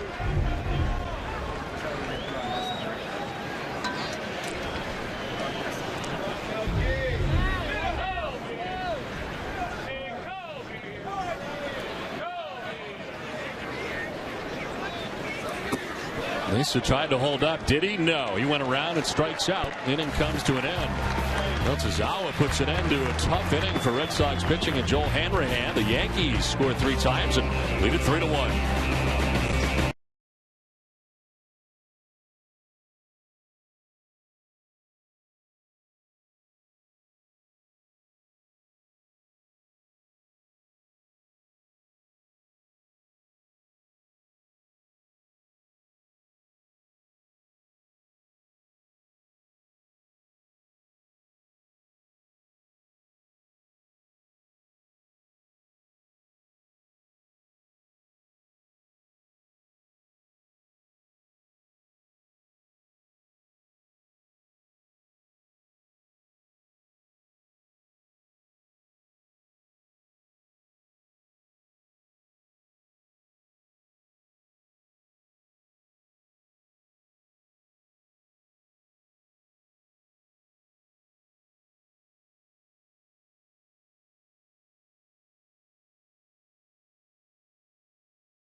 Baseball on Nesson is brought to you by Jordan's Furniture. Jordan's is your official Beauty Rest headquarters and official furniture store of the Boston Red Sox.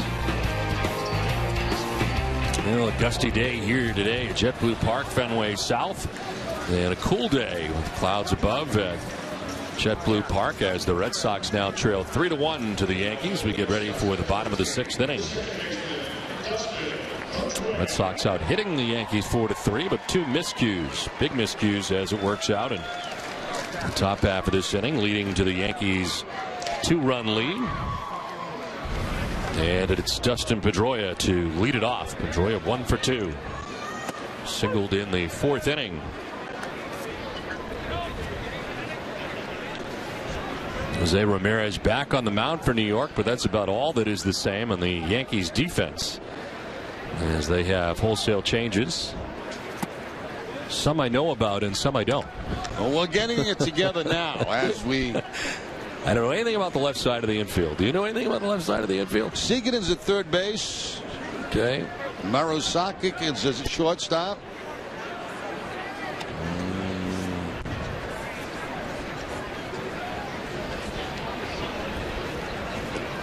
Perella is at second.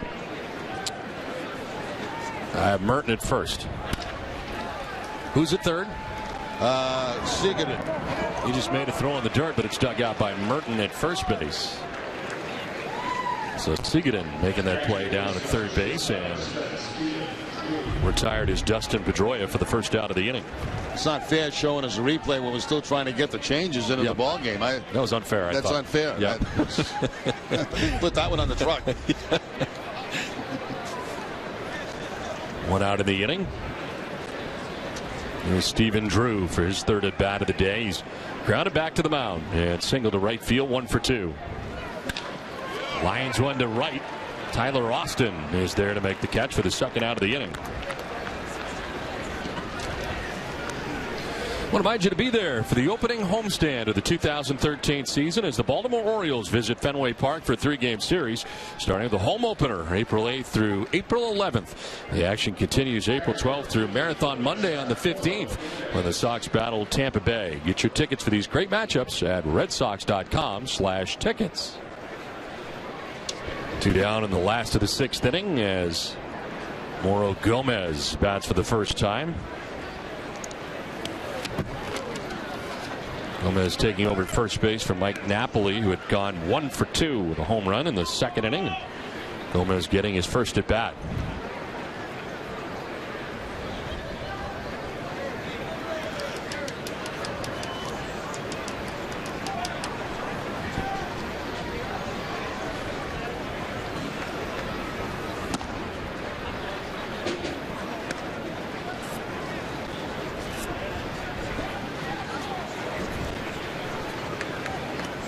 Adam Warren started the game with 3 innings, giving up the 1 run, the home run to Mike Napoli, and Jose Ramirez has been in there since the 4th inning. Works with 2 outs here in the 6th inning. So the numbers for Mauro Gomez in 37 games for the Red Sox last year. Taken all the way in the 3-0, and it's 3-1.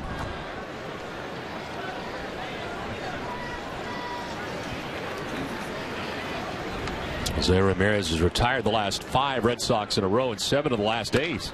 There's a liner to short that's picked by Maruzak to end the inning. So we head to the 7th inning with the Yankees on top 3-1. Young Red Sox fan having a good time. We head to the 7th.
4-1, the Yankees on top of the Red Sox. We venture into the 7th inning back at JetBlue Park at Fenway South.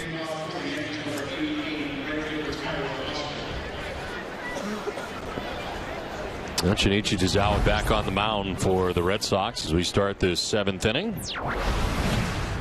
Tyler Austin to lead it off here for New York.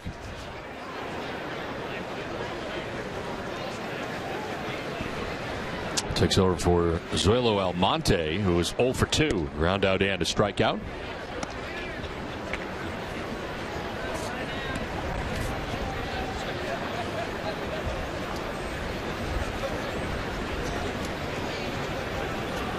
Joel Hanrahan ended up going 2/3 of an inning. Inning in which the Yankees scored 3 times. Allowed a couple of hits in the inning. And walked 2 batters, but again, there were 2 errors committed at third base by Drew Sutton. Also struck out a batter. Red Sox pitching today with 6 strikeouts in the contest.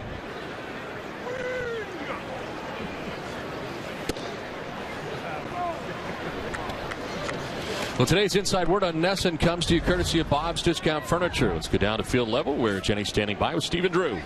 Stephen, John Farrell said that you are a complete player, and that's something that you showed us this spring training so far. How's it been being in a Red Sox uniform? It's been good, you know, a good transition for me this off season, kind of not knowing where I was going to be and winded up here. I knew it was going to be a great place to play because of my older brother, and actually getting to play here about 14 times at Fenway there in the year interleague. So a great transition for me, good guys on this team, and I can't wait to get it going. Speaking of good guys on this team, a player like Dustin Pedroia, what's it like playing with a guy like that? You know, he's high energy, but you know, he's a great player, you know, professional, and you know, playing against him through the years, it's been fun to watch, and now to be a part of. It's you know, it's fun for me, and also it's, you know, it's easy transition over there. I mean, he does his job and makes it look easy, and it makes me you know, very comfortable. Thank you very much. You're welcome. Stephen Drew, Arizona last year, and Oakland with the A's last season, and coming to the American League for the first time. His day is over today as Tazawa deals with a 3-2 pitch, and it's strike 3 to Austin. So Tazawa struck out both batters that he's faced. Look good here today. 1 down. The Red Sox have had quite a number of strikeouts in this game today. Nasty by Tazawa there. Again, that ball might have been off the outside edge a little bit, but he'll certainly take the call. He likes that call from the umpire because I don't think it was a strike.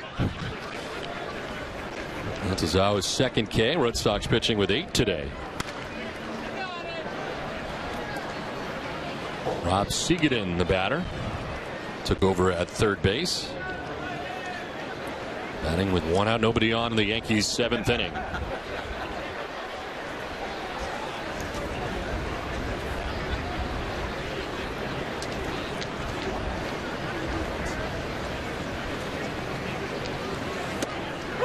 In there for strike 2.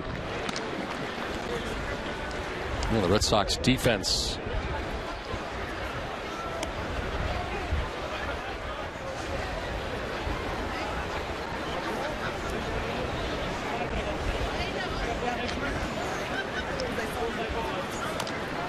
foul over by the Red Sox dugout.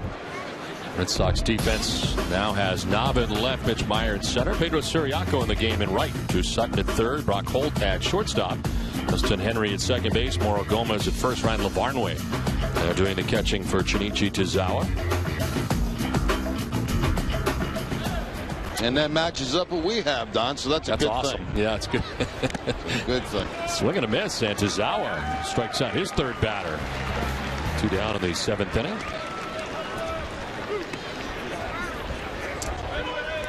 Looks like Tazawa here going to the splitter to pick up the strikeout. See the bottom drop out of that. It was not quite as low as maybe he'd like it, but gets a good result. The swing and the miss.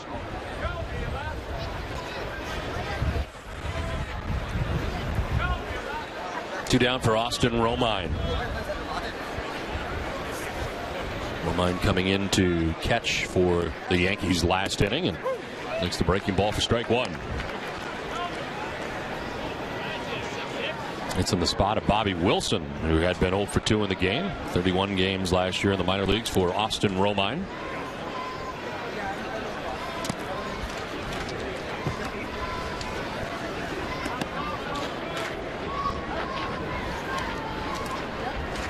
Ronnier Mustellier waits on deck for New York. 2 outs, bases empty. Top of the 7th inning.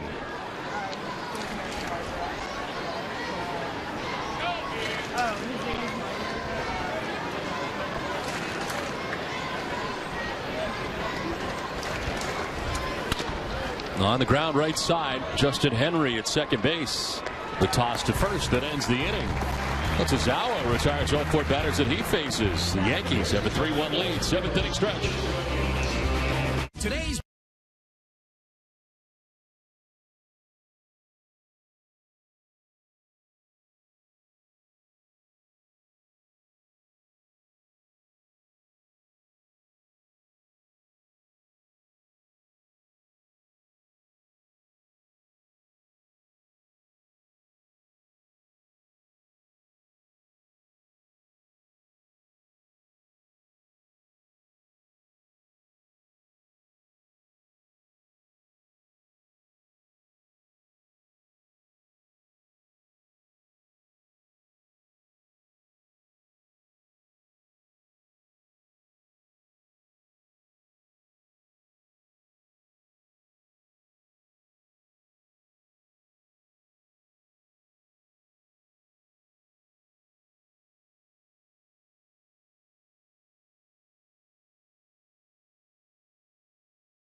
The Yankees have the lead over the Red Sox as we head into the bottom of the 7th inning. Well, here's what's on tap for us. March 8th, Minnesota at 7:05. March 9th against Baltimore at 7:05. March 10th as we do 3-3, Jerry. We go to Port Charlotte, take on the Tampa Bay Rays. Day baseball after night baseball, and 3-3.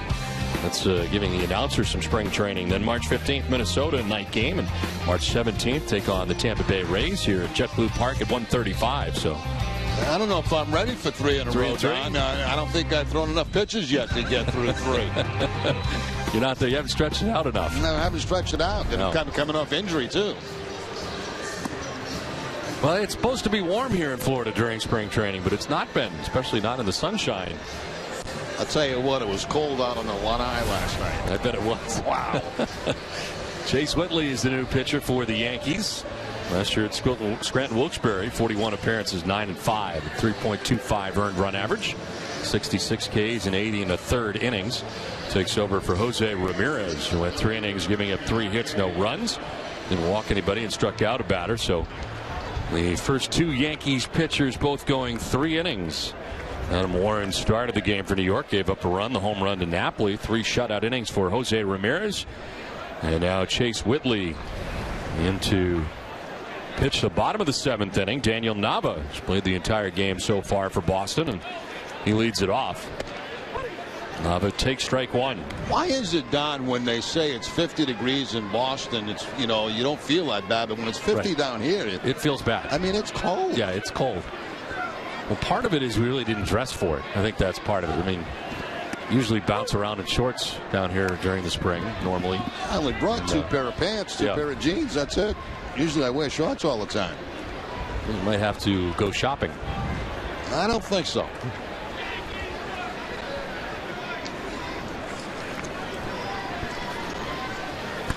On the ground to first base. Merton's got it. He'll take it to the bag himself. 1 down to the 7th inning. 7 in a row retired by Yankees pitching. And that'll bring up Drew Sutton.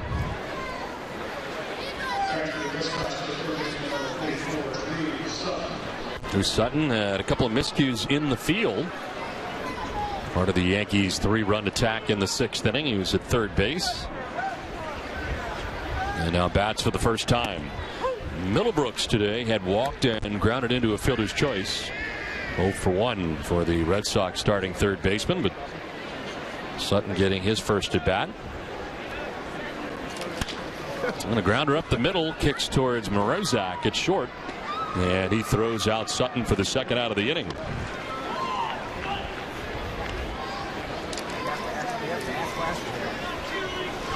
Let's send it down to Jenny. Don, earlier we were talking about Jackie Bradley Jr. I asked the fans at home for their opinion, and Chris Brayton says he's a great player, speed, offense, and defense. He'll be a superstar. Looking forward to seeing him at Fenway. And as you mentioned earlier, John Farrell definitely agrees to that. Every time he steps on the field, he's done something very impressive, is what Farrell said. He's sound fundamentally, takes great routes to the ball, and has hits both left-handed and right-handed pitching. Don and Jerry, for a young player in this camp, he's certainly impressing the right people. Well, he's done a nice job so far. Certainly has opened the eyes of a lot of people expecting big things from Jackie Bradley Jr.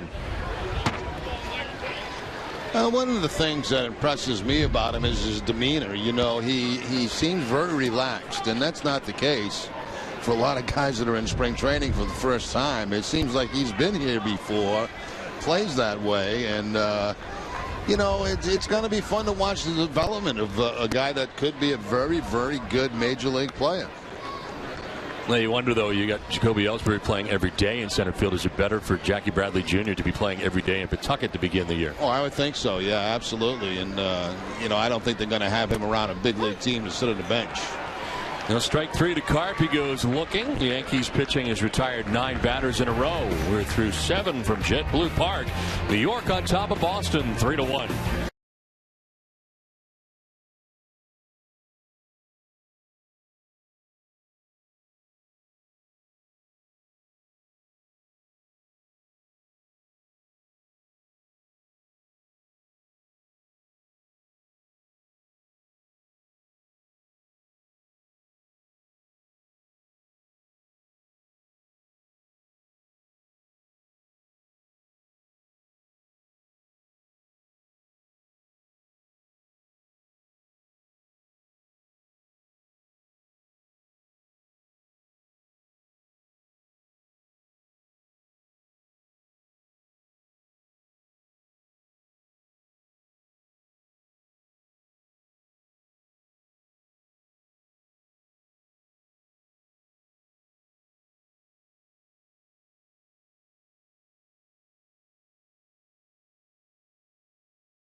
Spring training baseball in Nesson is presented to you by Southwest Airlines. Find our fares online only at southwest.com. A retired number of Carl Yastrzemski.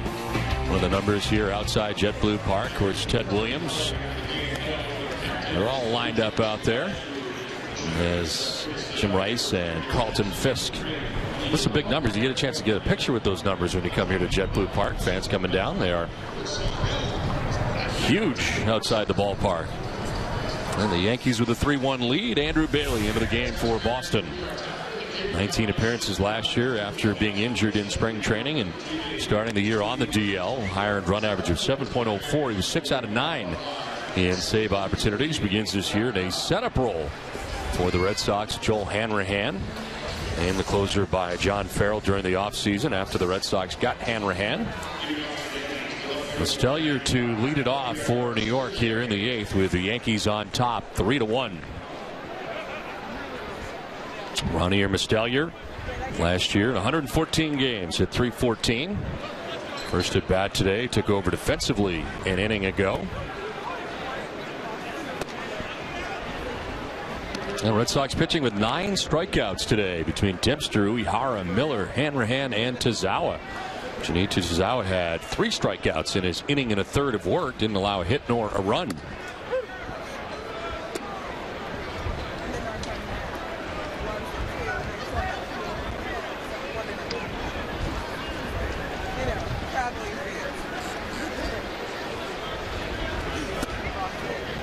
Swing and a miss, and it's 1-2.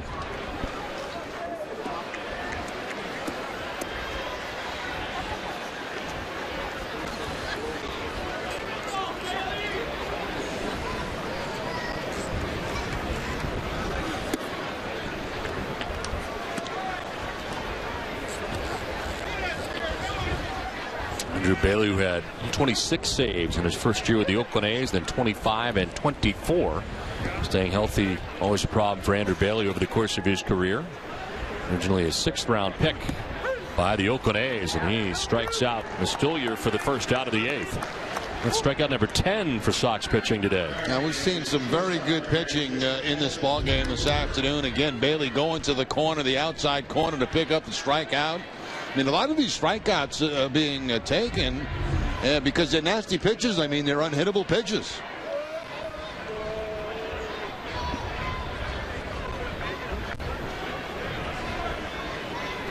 One down for Maruzak, who takes strike 1.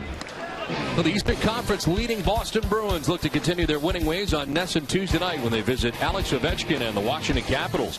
NESN's coverage begins at 6:30 with the puck drop 30 minutes later. Don't miss the black and gold turn the Caps black and blue Tuesday on NESN. Bruins have won 6 in a row with points in 9 of their last 10 games. And there's the big game tonight against the Montreal Canadiens. No 2 pitch is high. Tuzak batting right now. And Jose Pirela waits on deck. You'll get it. I'll be with you in a minute. Stand by.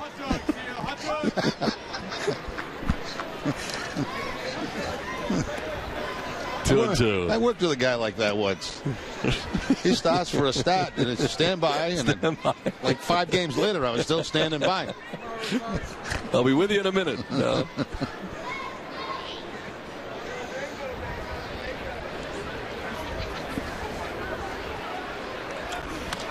Ruzak fouls it back to the screen. Still 2-2. The spring training scorecard, does that go usually for you? You get many sales on your scorecards during spring? I throw it out. You do. I throw it out. No. They're tough to follow along after a certain point, especially when you get into the 8th and 9th innings. That is strike 3. An impressive day for Red Sox pitching. That's the 2nd strikeout for Bailey. And it's back-to-back Ks for Bailey. Just about the same spot again. Again, that fastball down and away from Bailey. Identical spot. Outside part of the plate and knee high. Send it down to Jenny Dell. Well, Don, they have fans out there that are actually agreeing with you and Jerry, obviously. Kendall believes that Jackie Bradley Jr. is a stud, but no need to rush him to the big club yet. AAA this year to keep improving is the right move.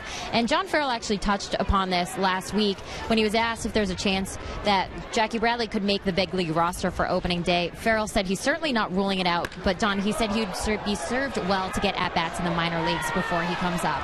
Well, there's a gapper to right center field for Pirela. He's thinking 2 and into second base with a 2-out double.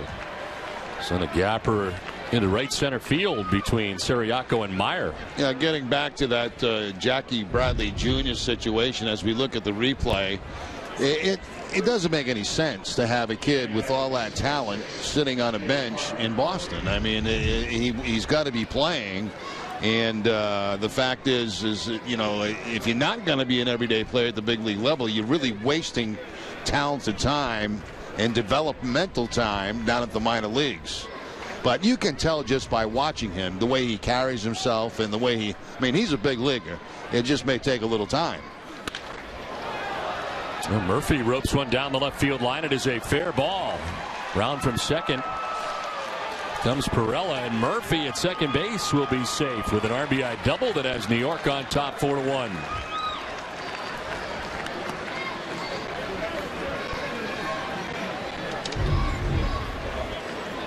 That time Bailey tried to come inside, and Murphy cleans it out down to the 310 marker. Bounces up against that wall, and the Yankees bringing down a skeleton squad today, but have the 4-1 lead. Even with some very good Red Sox pitching in this game. So runner at second, 2 down. Luke Merton, the batter for New York. takes a look at strike one. And Billy had 2 quick strikeouts, Mustellier and Maruzak. And then a back-to-back double scenario, and quickly another run for New York.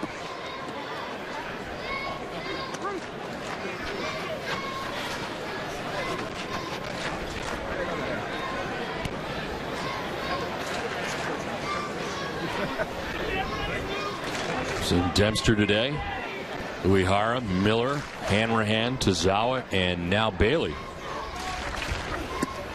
And a swing and a miss. Bailey ends up striking out the side, but the Yankees end up with a run on a couple of doubles. New York enjoys a 4-1 lead as we head to the bottom of the 8th inning from JetBlue Park.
Four to 1, the Yankees have the lead over the Red Sox. We get ready for the last half of the 8th inning, and a special ceremony before the game here at JetBlue Park, the base of the center field flagpole, where a special seat has been permanently placed to honor prisoners of war and those missing in action since World War I. More than 92,000 American soldiers are unaccounted for. The seat that will always remain unoccupied will forever be dedicated to the memory of those brave men and women and to the sacrifices each made in serving this country.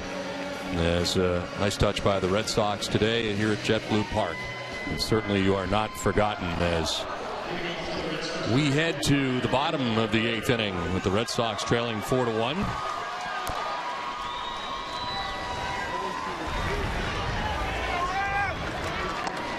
Ryan Lavarnway to lead it off for the Red Sox in the 8th. Looks at strike one over the outside corner.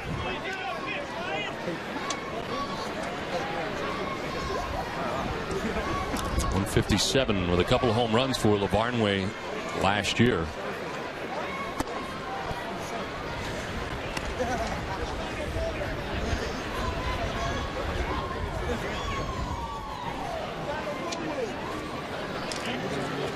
Speaking of developing, it appears that Ryan Lavarnway will be developing with the Pawtucket Red Sox. Jerry, as the season begins with Ross and Saltalamacchia both here, it does appear that he'll be headed back there again. Yeah, and you know, that came as a little bit of a surprise in the offseason when they did go out and get David Ross, and they got him very quickly at the end of the season. A veteran backup catcher, and maybe feeling that what they saw out of Lavarnway last year, that maybe he needs a little more tuning up at the AAA level. How about that throw? Sigaden throwing it into the dirt at first base. Not able to pick it out was Luke Merton, and Lavarnway is aboard. Now there's a case of taking a play just way too easy. I mean, you know, you've got an easy hop, you've got plenty of time, and you just don't even throw the ball. You just flip it to first base, and the result, the error on the third baseman, Sigaden. So Lavarnway on to begin the inning, and here is Pedro Siriaco batting for the first time.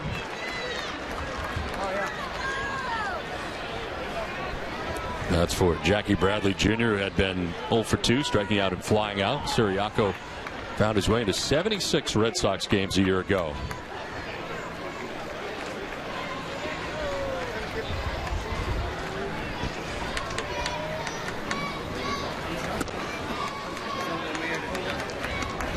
Another pitcher is Preston Claiborne, on for the 8th inning for New York. 50 games last year, 6-2, the 2.96 earned run average. Comes the fourth arm used today by the Yankees.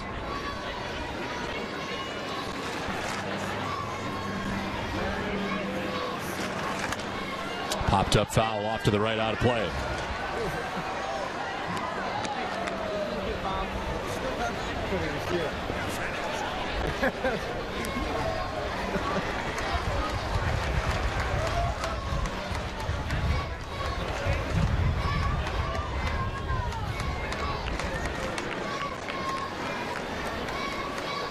Lead at first for Lavarnway. Siriaco batting from the right side. And that's ball 2. Joe Girardi back at the helm for the Yankees this season, and some uncertainty for them. Of course, the big injury to Curtis Granderson coming very early in spring training in his first at bat. Alex Rodriguez might not be there for the season for the Yankees. They add Kevin Youkilis, and it is an older team now. They lose Nick Swisher. On the ground to third base. Second into second for one. On to first. Not in time. They do get the lead runner in Lavarnway. I don't think the Yankees are really a sure thing headed into this season. No, not the situation they're in right now. I mean, there's quite a few question marks. Can Mo return as the type of closer that he had been in the past, coming off the ACL? All the injuries they have in spring training. Will those guys be ready to start the season? Surely A-Rod's not going to be. Maybe miss the whole season. And Derek Jeter coming off the ankle thing that happened in the playoffs. So they're full of question marks. 1 out, 1 on. Mitch Meyer, the batter, batting for the first time today. Jacoby Ellsbury had been 0 for 3, grounding out 3 times in his at-bats today. And Meyer took over in center field for him last year, 32 games with Kansas City. Spending most of the year at AAA Omaha, hit at 172 in his time at the major league level with Kansas City.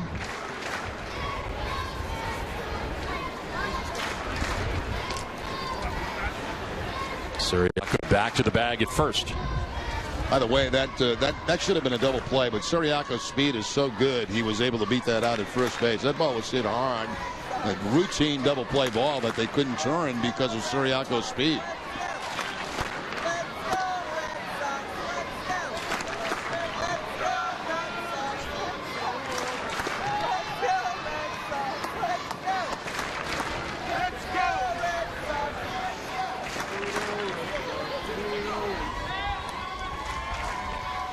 Throw to first, and Siriaco almost picked off. Kind of late to react to the move of Preston Claiborne. Claiborne showing very quick feet. That's not a real big lead over there by Siriaco by any means. But he kind of froze out there a little bit and made it closer than it should have been.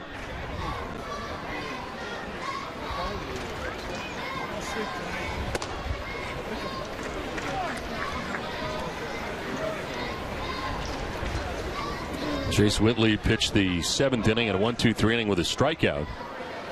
Only 1 run allowed by Yankees pitching today. Adam Warren, the starter, with 3 innings giving up 1 run. 3 shutout innings for Jose Ramirez. And now Preston Claiborne, the 4th Yankees pitcher. And a swing and a miss for Mitch Meyer.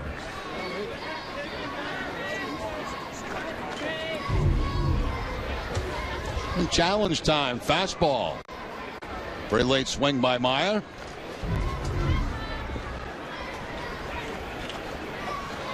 Runner goes, and Siriaco pitch in the dirt, and no chance for the catcher Dustin Romine. So stealing second is Pedro Siriaco. Now Siriaco picked a good pitch to go on, even down by 3 runs late in the game. He got a breaking ball, a little peek in towards second base, and not even a throw to second base.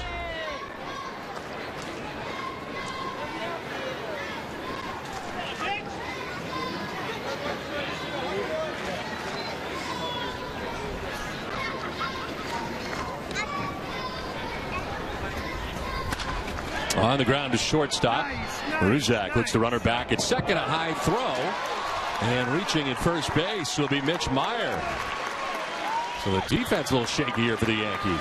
Yeah, bad defense at third base this inning. Bad defense at shortstop. This ball just sails.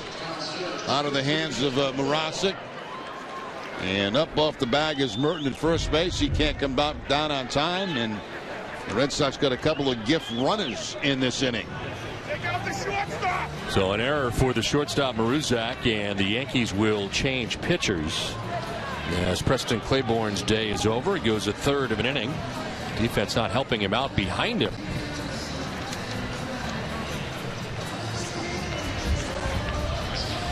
Seven Sports, 450 acres. IMG Academy in Bradenton, Florida is giving you the opportunity to train like a pro. Go to NESN.com/IMG for your chance to win a free week of youth sports camp. Train where Don trains. That's where he got in shape for his video that got him 20,000 tweets. It looks like Josh Spence coming into the game for New York. He'll be pitcher number 5 for Joe Girardi today. Let's take a look at our upcoming telecasts right here on NESN from spring training. The Red Sox and Twins in a filled couple of days for us. March 8th, March 9th, and March 10th, 3-3. A couple of night games and a day game. Then March 15th against Minnesota, the 17th against Tampa Bay. All the action right here on NESN spring training. There's the Red Sox Grapefruit League schedule continues to roll along. Where's Tampa Bay? Are they in Port Charlotte? Yes, 45 minutes. That's a nice little easy drive. So you get the night and then the day game, but not a long ride. No, so we can do that. That's a good thing.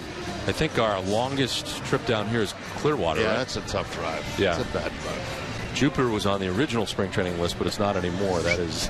That was gone. That was good. That one was going to be our first trip across Alligator Alley in a while. We've not made that trip in a while. So, but Clearwater's not that far. It's only, what, 2.5? Yeah, but it's it's kind of an aggravating drive once you get past Tampa up there. It gets a little. Get that one road that US 19. US 19. Yeah. It's kind of a tough road. Beautiful stadium though. Yes, very nice. Phillies home. Beautiful stadium. Only a couple years old. Red Sox. We do not do the game up in Tampa. The Red Sox still have one game left against the Yankees during the spring. Yeah, I'm glad we're not going up there either. Did you have anything to do with the scheduling? Did you be part of the meeting? No. Jupiter? Nope. Just Yankees? Nope. If I had to do anything with the scheduling, it'd all be home games. Right here at JetBlue Park. Right here. Yeah. Well, don't forget about NESN Daily tonight at 10 o'clock. Sox and Yankees recap from today. Just caught up on all today's news as Justin Henry coming up here to face a new pitcher, Josh Spence, into the game for New York. Last year in Scranton Wilkes-Barre, 31 games, 4-2, the 4.20 earned run average. Comes in, 1 out, runners at first and second. Red Sox batting in the 8th.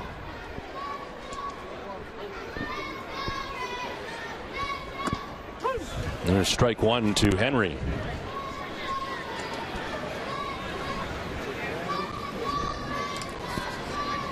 Henry took over at second base. Dustin Pedroia had been 1 for 3 today. Reached on an infield hit in the 4th inning.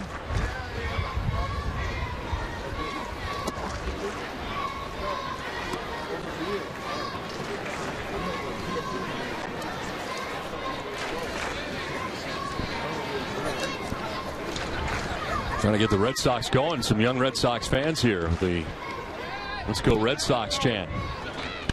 There's a chopper right side. Merton will go to second base and get the out there. The middleman retired, and Mitch Meyer for the second out of the inning. And the Yankee infield finally able to make a play here in the 8th inning. It had been the infield that's caused this mini problem for him. That time they do get the force out at second base. Merton clears himself for that base runner who is going in pretty hard to try to take out the shortstop, but they do get the out at second.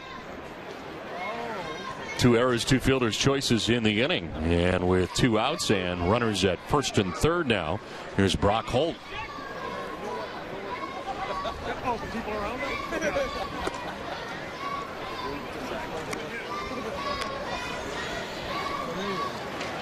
Runners on, the responsibility of Preston Claiborne, who departed after a third of an inning.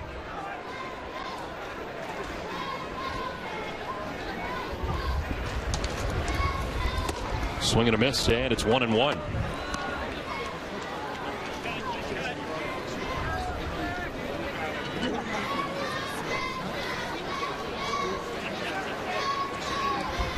Siriaco at third base.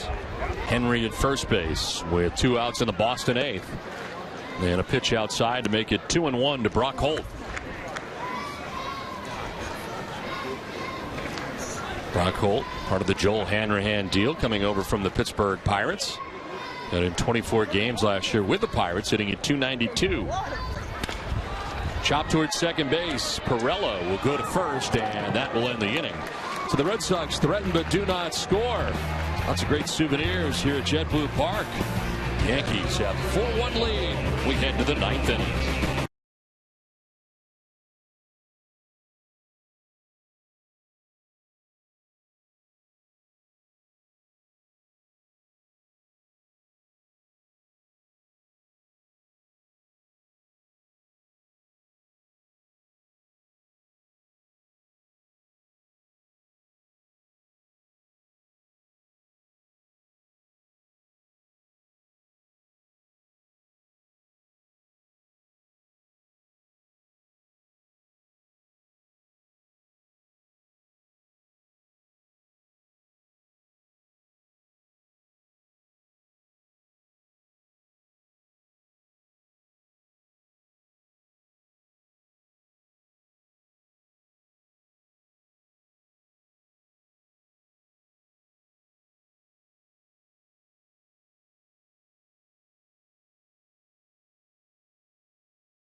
Four to 1, Yankees have the lead over the Red Sox. We get ready for inning number 9, and the Red Sox move on to their 7th pitcher of the day.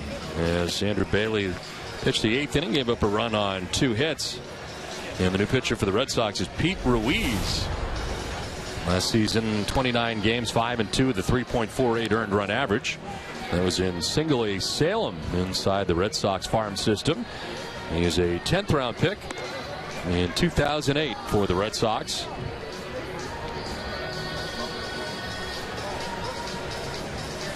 Went to Santa Barbara Community College in 2008. Red Sox drafted him out of there in the 10th round. He's from Menlo Park, California, and he takes over for Andrew Bailey to pitch the 9th inning against New York.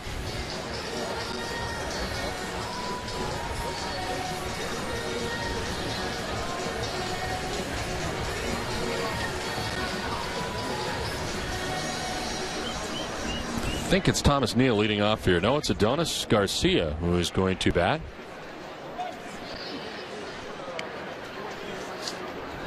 Actually, I was right the first time. It is Thomas Neal batting here as he takes ball 1. Yeah, that's what I thought. I thought it was Neal.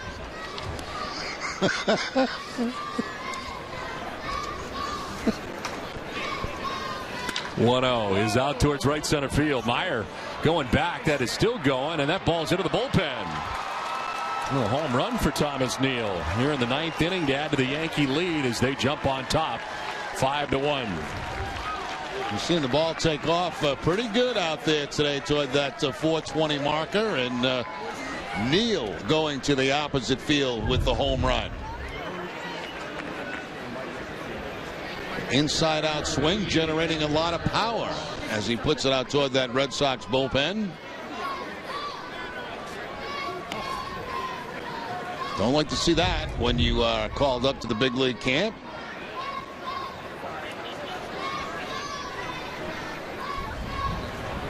There is Tyler Austin. Austin struck out looking in the 7th inning, his second at bat of the day.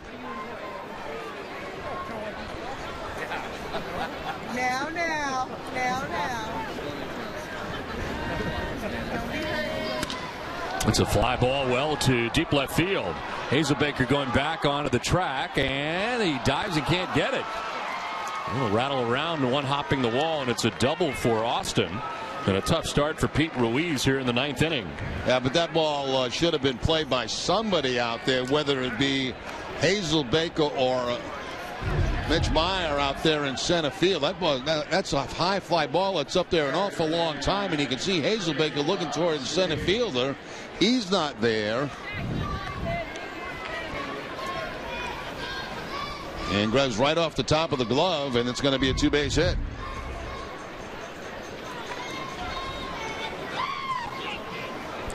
So a home run and a double so far here for the Yankees. And a pitch high for ball 1. Seguin, who took over at third base.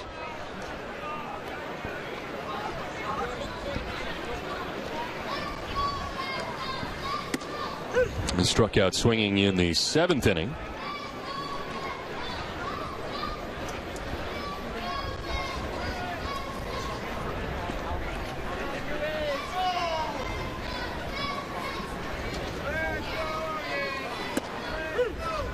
Strike over the outside corner, 1-2 as Ruiz tries to battle back.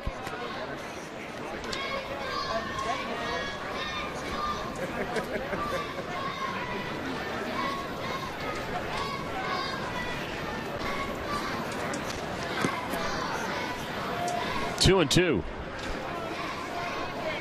Just joining us today, Ryan Dempster with a very good start for the Red Sox. 3 shutout innings, giving up 1 hit.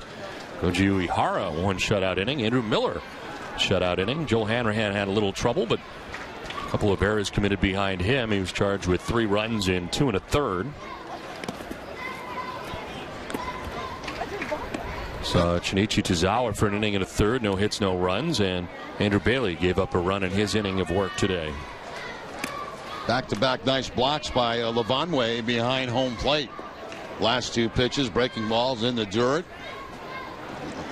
And he needs a new mask as that becomes unusable.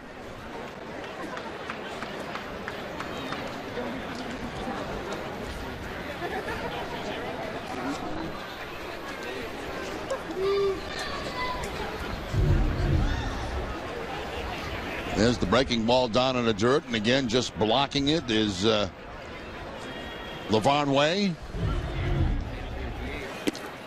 Nice pick of the backhand that time by Lavanway. It's ball 4, and down to first base goes Seguin.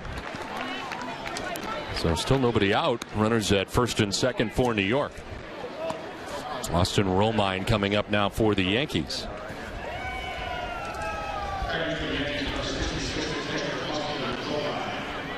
Romine 0 for 1. He grounded out to second base. And Justin Henry in the 7th inning.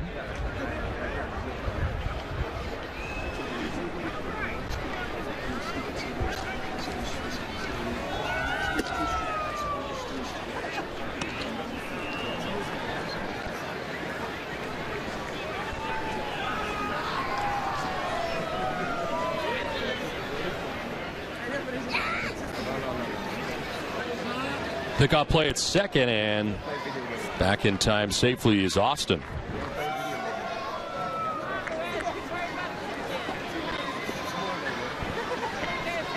Shooting in Brock Holt from the shortstop spot. Well, he's still looking for an out here in the 9th as the 1-0 will miss high. 2-0.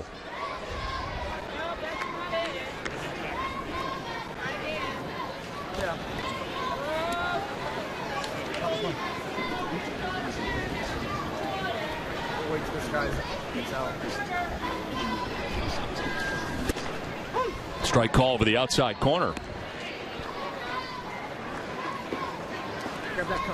Ruiz giving up a home run to begin the inning, then a double and a walk.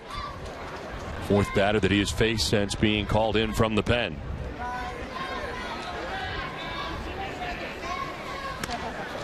Flares it foul and evens it up at 2-2. Well, you can just hear everybody back home saying the Red Sox can't beat a lousy Yankee team that comes down. Not even their regulars. They don't have any regulars right now. No regulars. They have no regulars. Their regulars were here. Brett Gardner started the game. Eduardo Nunez, Jason Nix,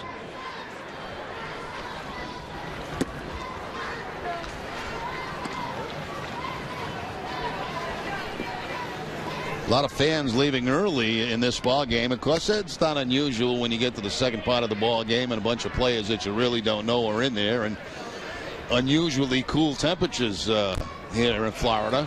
Ruiz picks up the strikeout as Romine strikes out on a pitch up and away. Yeah, that's got to feel good after a home run, a double, and a walk.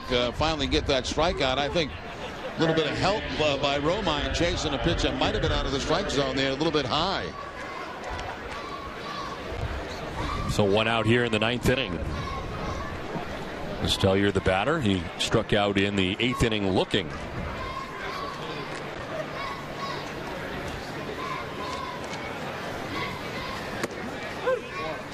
"13 strikeouts for Red Sox pitching in this game today. First for Ruiz.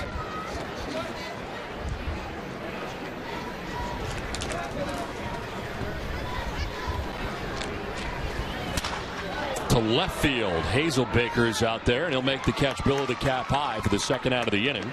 No advance for the base runners for New York. 2 down. Don, I think that was your first below the cap high of the spring. I think it was. It was. It felt good, too, to run it right out there.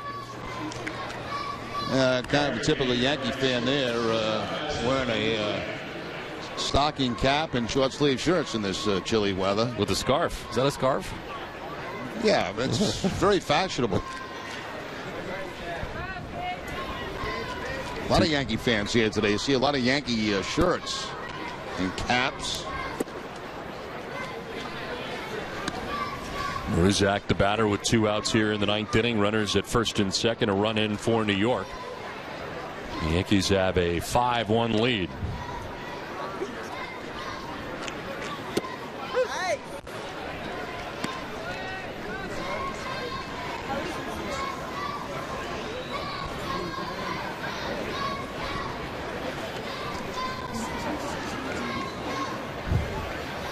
That's what it looks like in April at Fenway quite a bit. Not used to it in March, though, here.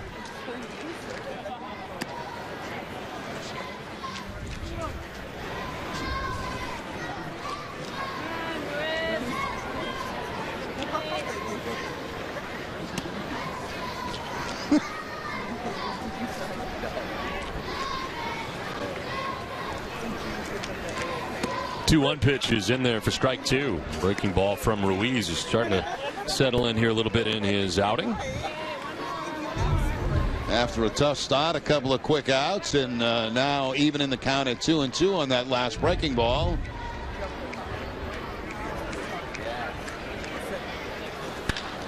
This is out towards right center field. Meyer on the run, and he'll make the running grab. Nicely done by Mitch Meyer in center field. A home run in the inning for Neal as the Yankees on top 5-1. A good running grab from Mitch Meyer. Red Sox have work to do.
Well, the Red Sox trail it on the scoreboard 5-1 as we go to the bottom of the ninth. There have been some good signs from Boston today, and Dempster, who started the ball game pitching very well, economical, throwing strikes.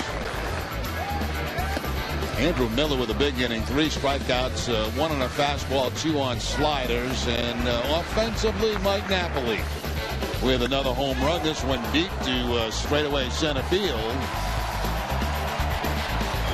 for the home run, but highlights have been far and few between this afternoon for John Farrell and his group. Talking it over with his bench coach Torey Lovullo as we head to the bottom of the 9th inning. Red Sox been held to 4 hits today, and the Yankees will use their 6th pitcher of the day. Kelvin Perez comes into the game for New York. Last year, 48 games for him in the minor leagues, 7-3 with a 1.58 earned run average. 81 Ks and 85 2/3 innings. He will face Mauro Gomez to begin things here in the bottom of the 9th.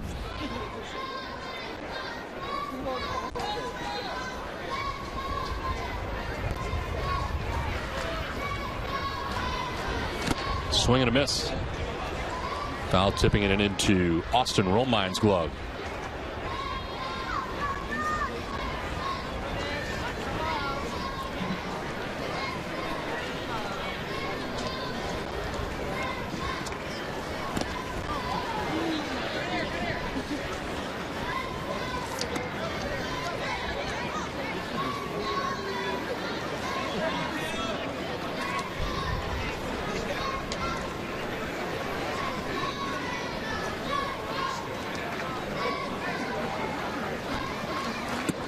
On the outside corner.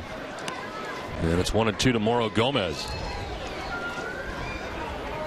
Mauro Gomez, 28 years old.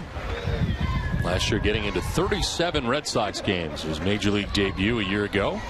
The Red Sox signed him as a minor league free agent. Spending time in the Texas Rangers organization and the Atlanta Braves. Or the Red Sox signed him to a minor league deal. These youngsters aren't giving up on the day. Red Sox down by 4 runs.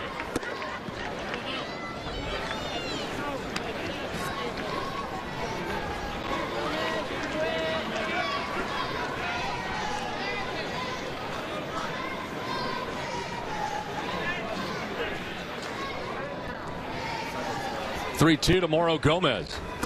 Ball 4 and a leadoff walk. A good start to the 9th inning for the Red Sox, who trail by 4.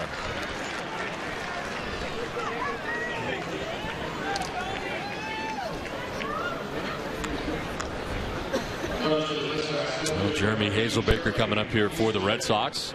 His first at bat of the day after he took over in left field for Daniel Nava. Nava had been 0 for 3 on the day. Hazelbaker, 121 games a year ago, hitting at .273. Split the year between Portland and Pawtucket. Really didn't split. It spent most of the year at Double-A Portland. As he takes strike 1.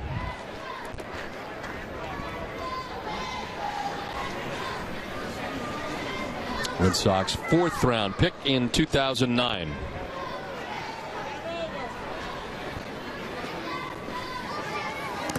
A bounce in, blocked by Romine. No advance for Gomez at first base.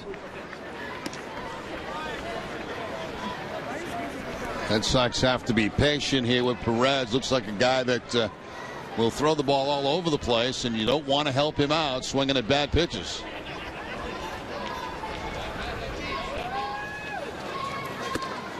Falls behind 2-1. Hazelbaker stole 63 bases in 2010 for Greenville in single A. Since then, the most he's had in any season is 35. Double-A Portland in 2011. But 63 thefts in 2010. Foul tip, 2-2. Fastball registering 90 on the gun, but it certainly looks a little bit harder than that. So he throws it right by Hazelbaker on the inside part of the plate.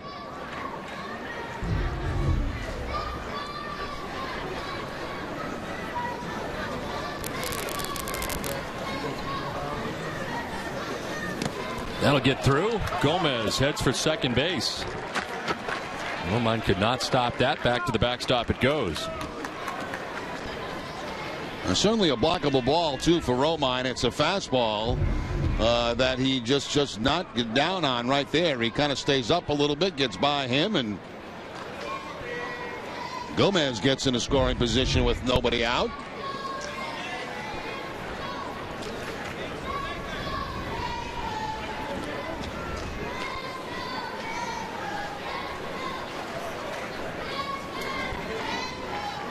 Three-two to Hazelbaker. It's a fly ball out to left center field. Thomas Neal out there, the center fielder, a little staggered, but he makes the catch. Wynn played with it out there in center. Hazelbaker retired for the first out of the ninth. Looks like the clouds starting to roll back in here in Fort Myers, coming in from the ocean side. Might be in for some more rain, Don. Has that look, doesn't it? Yeah. One down runner at second base. Drew Sutton, the batter for Boston. Sutton grounded out to shortstop in the seventh inning.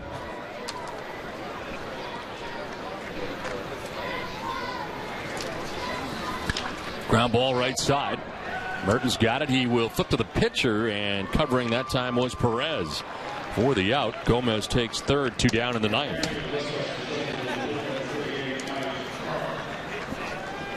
Mike Karp coming up.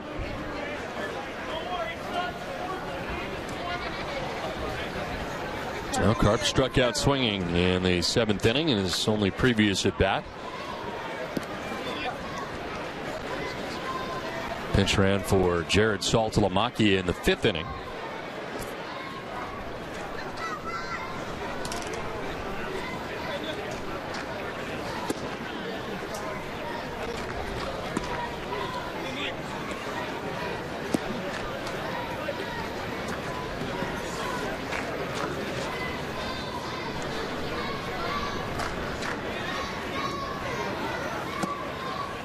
Down low, ball 2, 2-0.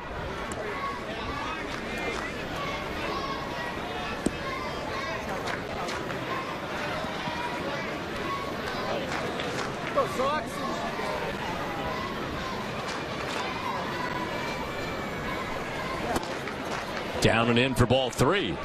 Perez falling behind 3-0. They walk the leadoff batter and Gomez to begin the inning. Since then, Hazelbaker flying out to center. Sutton grounding out to first.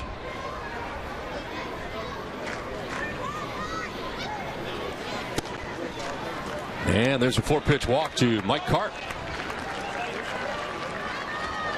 Second walk allowed by Perez in the inning. And Romine out to talk to Perez. Now this really has been the most difficult inning the Yankees have had since being on the field this afternoon. Of course, they did give up that one run on the Napoli home run back in the second, but a lot of easy innings in this ball game for them. Well, first and third, 2 down. Ryan Lavarnway, the batter. Lavarnway reached on an error. Charged to Seguin down at third base. There's strike one as Karp takes off for second base. He'll take second.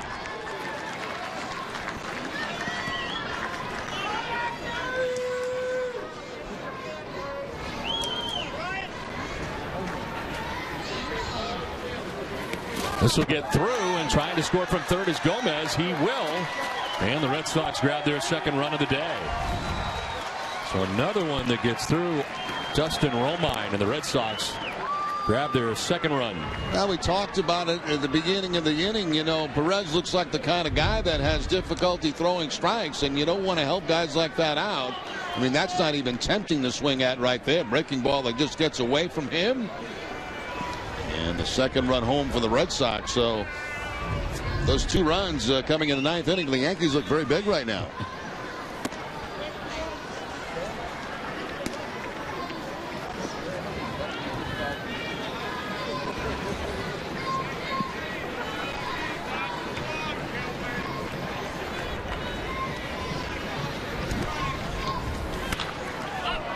Popped up, back at second base. The second baseman, Perel, almost dropped it, but he holds on to the baseball to end the ball game. Well, the Red Sox get a run in the ninth inning, but the Yankees hold on to win 5-2, and able to make the basket catch second time around. And today, some good things, Jerry, as the Red Sox dropped this one, but there were some positives. Well, I think obviously the start by Dempster was certainly one. Andrew Miller, very, very impressive to me. It is 3 strikeouts in the inning, and Napoli with the home run. Other than that, not much very going on for the Red Sox in this ball game today, as Joe Girardi will take his club back up to Tampa and hope that it gets healthy. Final score is 5-2. The Red Sox drop this grapefruit lead to the Yankees. NESN spring training coverage of Red Sox continues March 8th. Red Sox play host to the Minnesota Twins. Coverage comes your way live at 7 p.m. For Jerry, Jenny, Jamie, and our entire crew, I'm Don Orsillo. Have a great afternoon, and don't forget, NESN Daily comes your way tonight at 10. We now join an encore presentation of the best of Don and Jerry.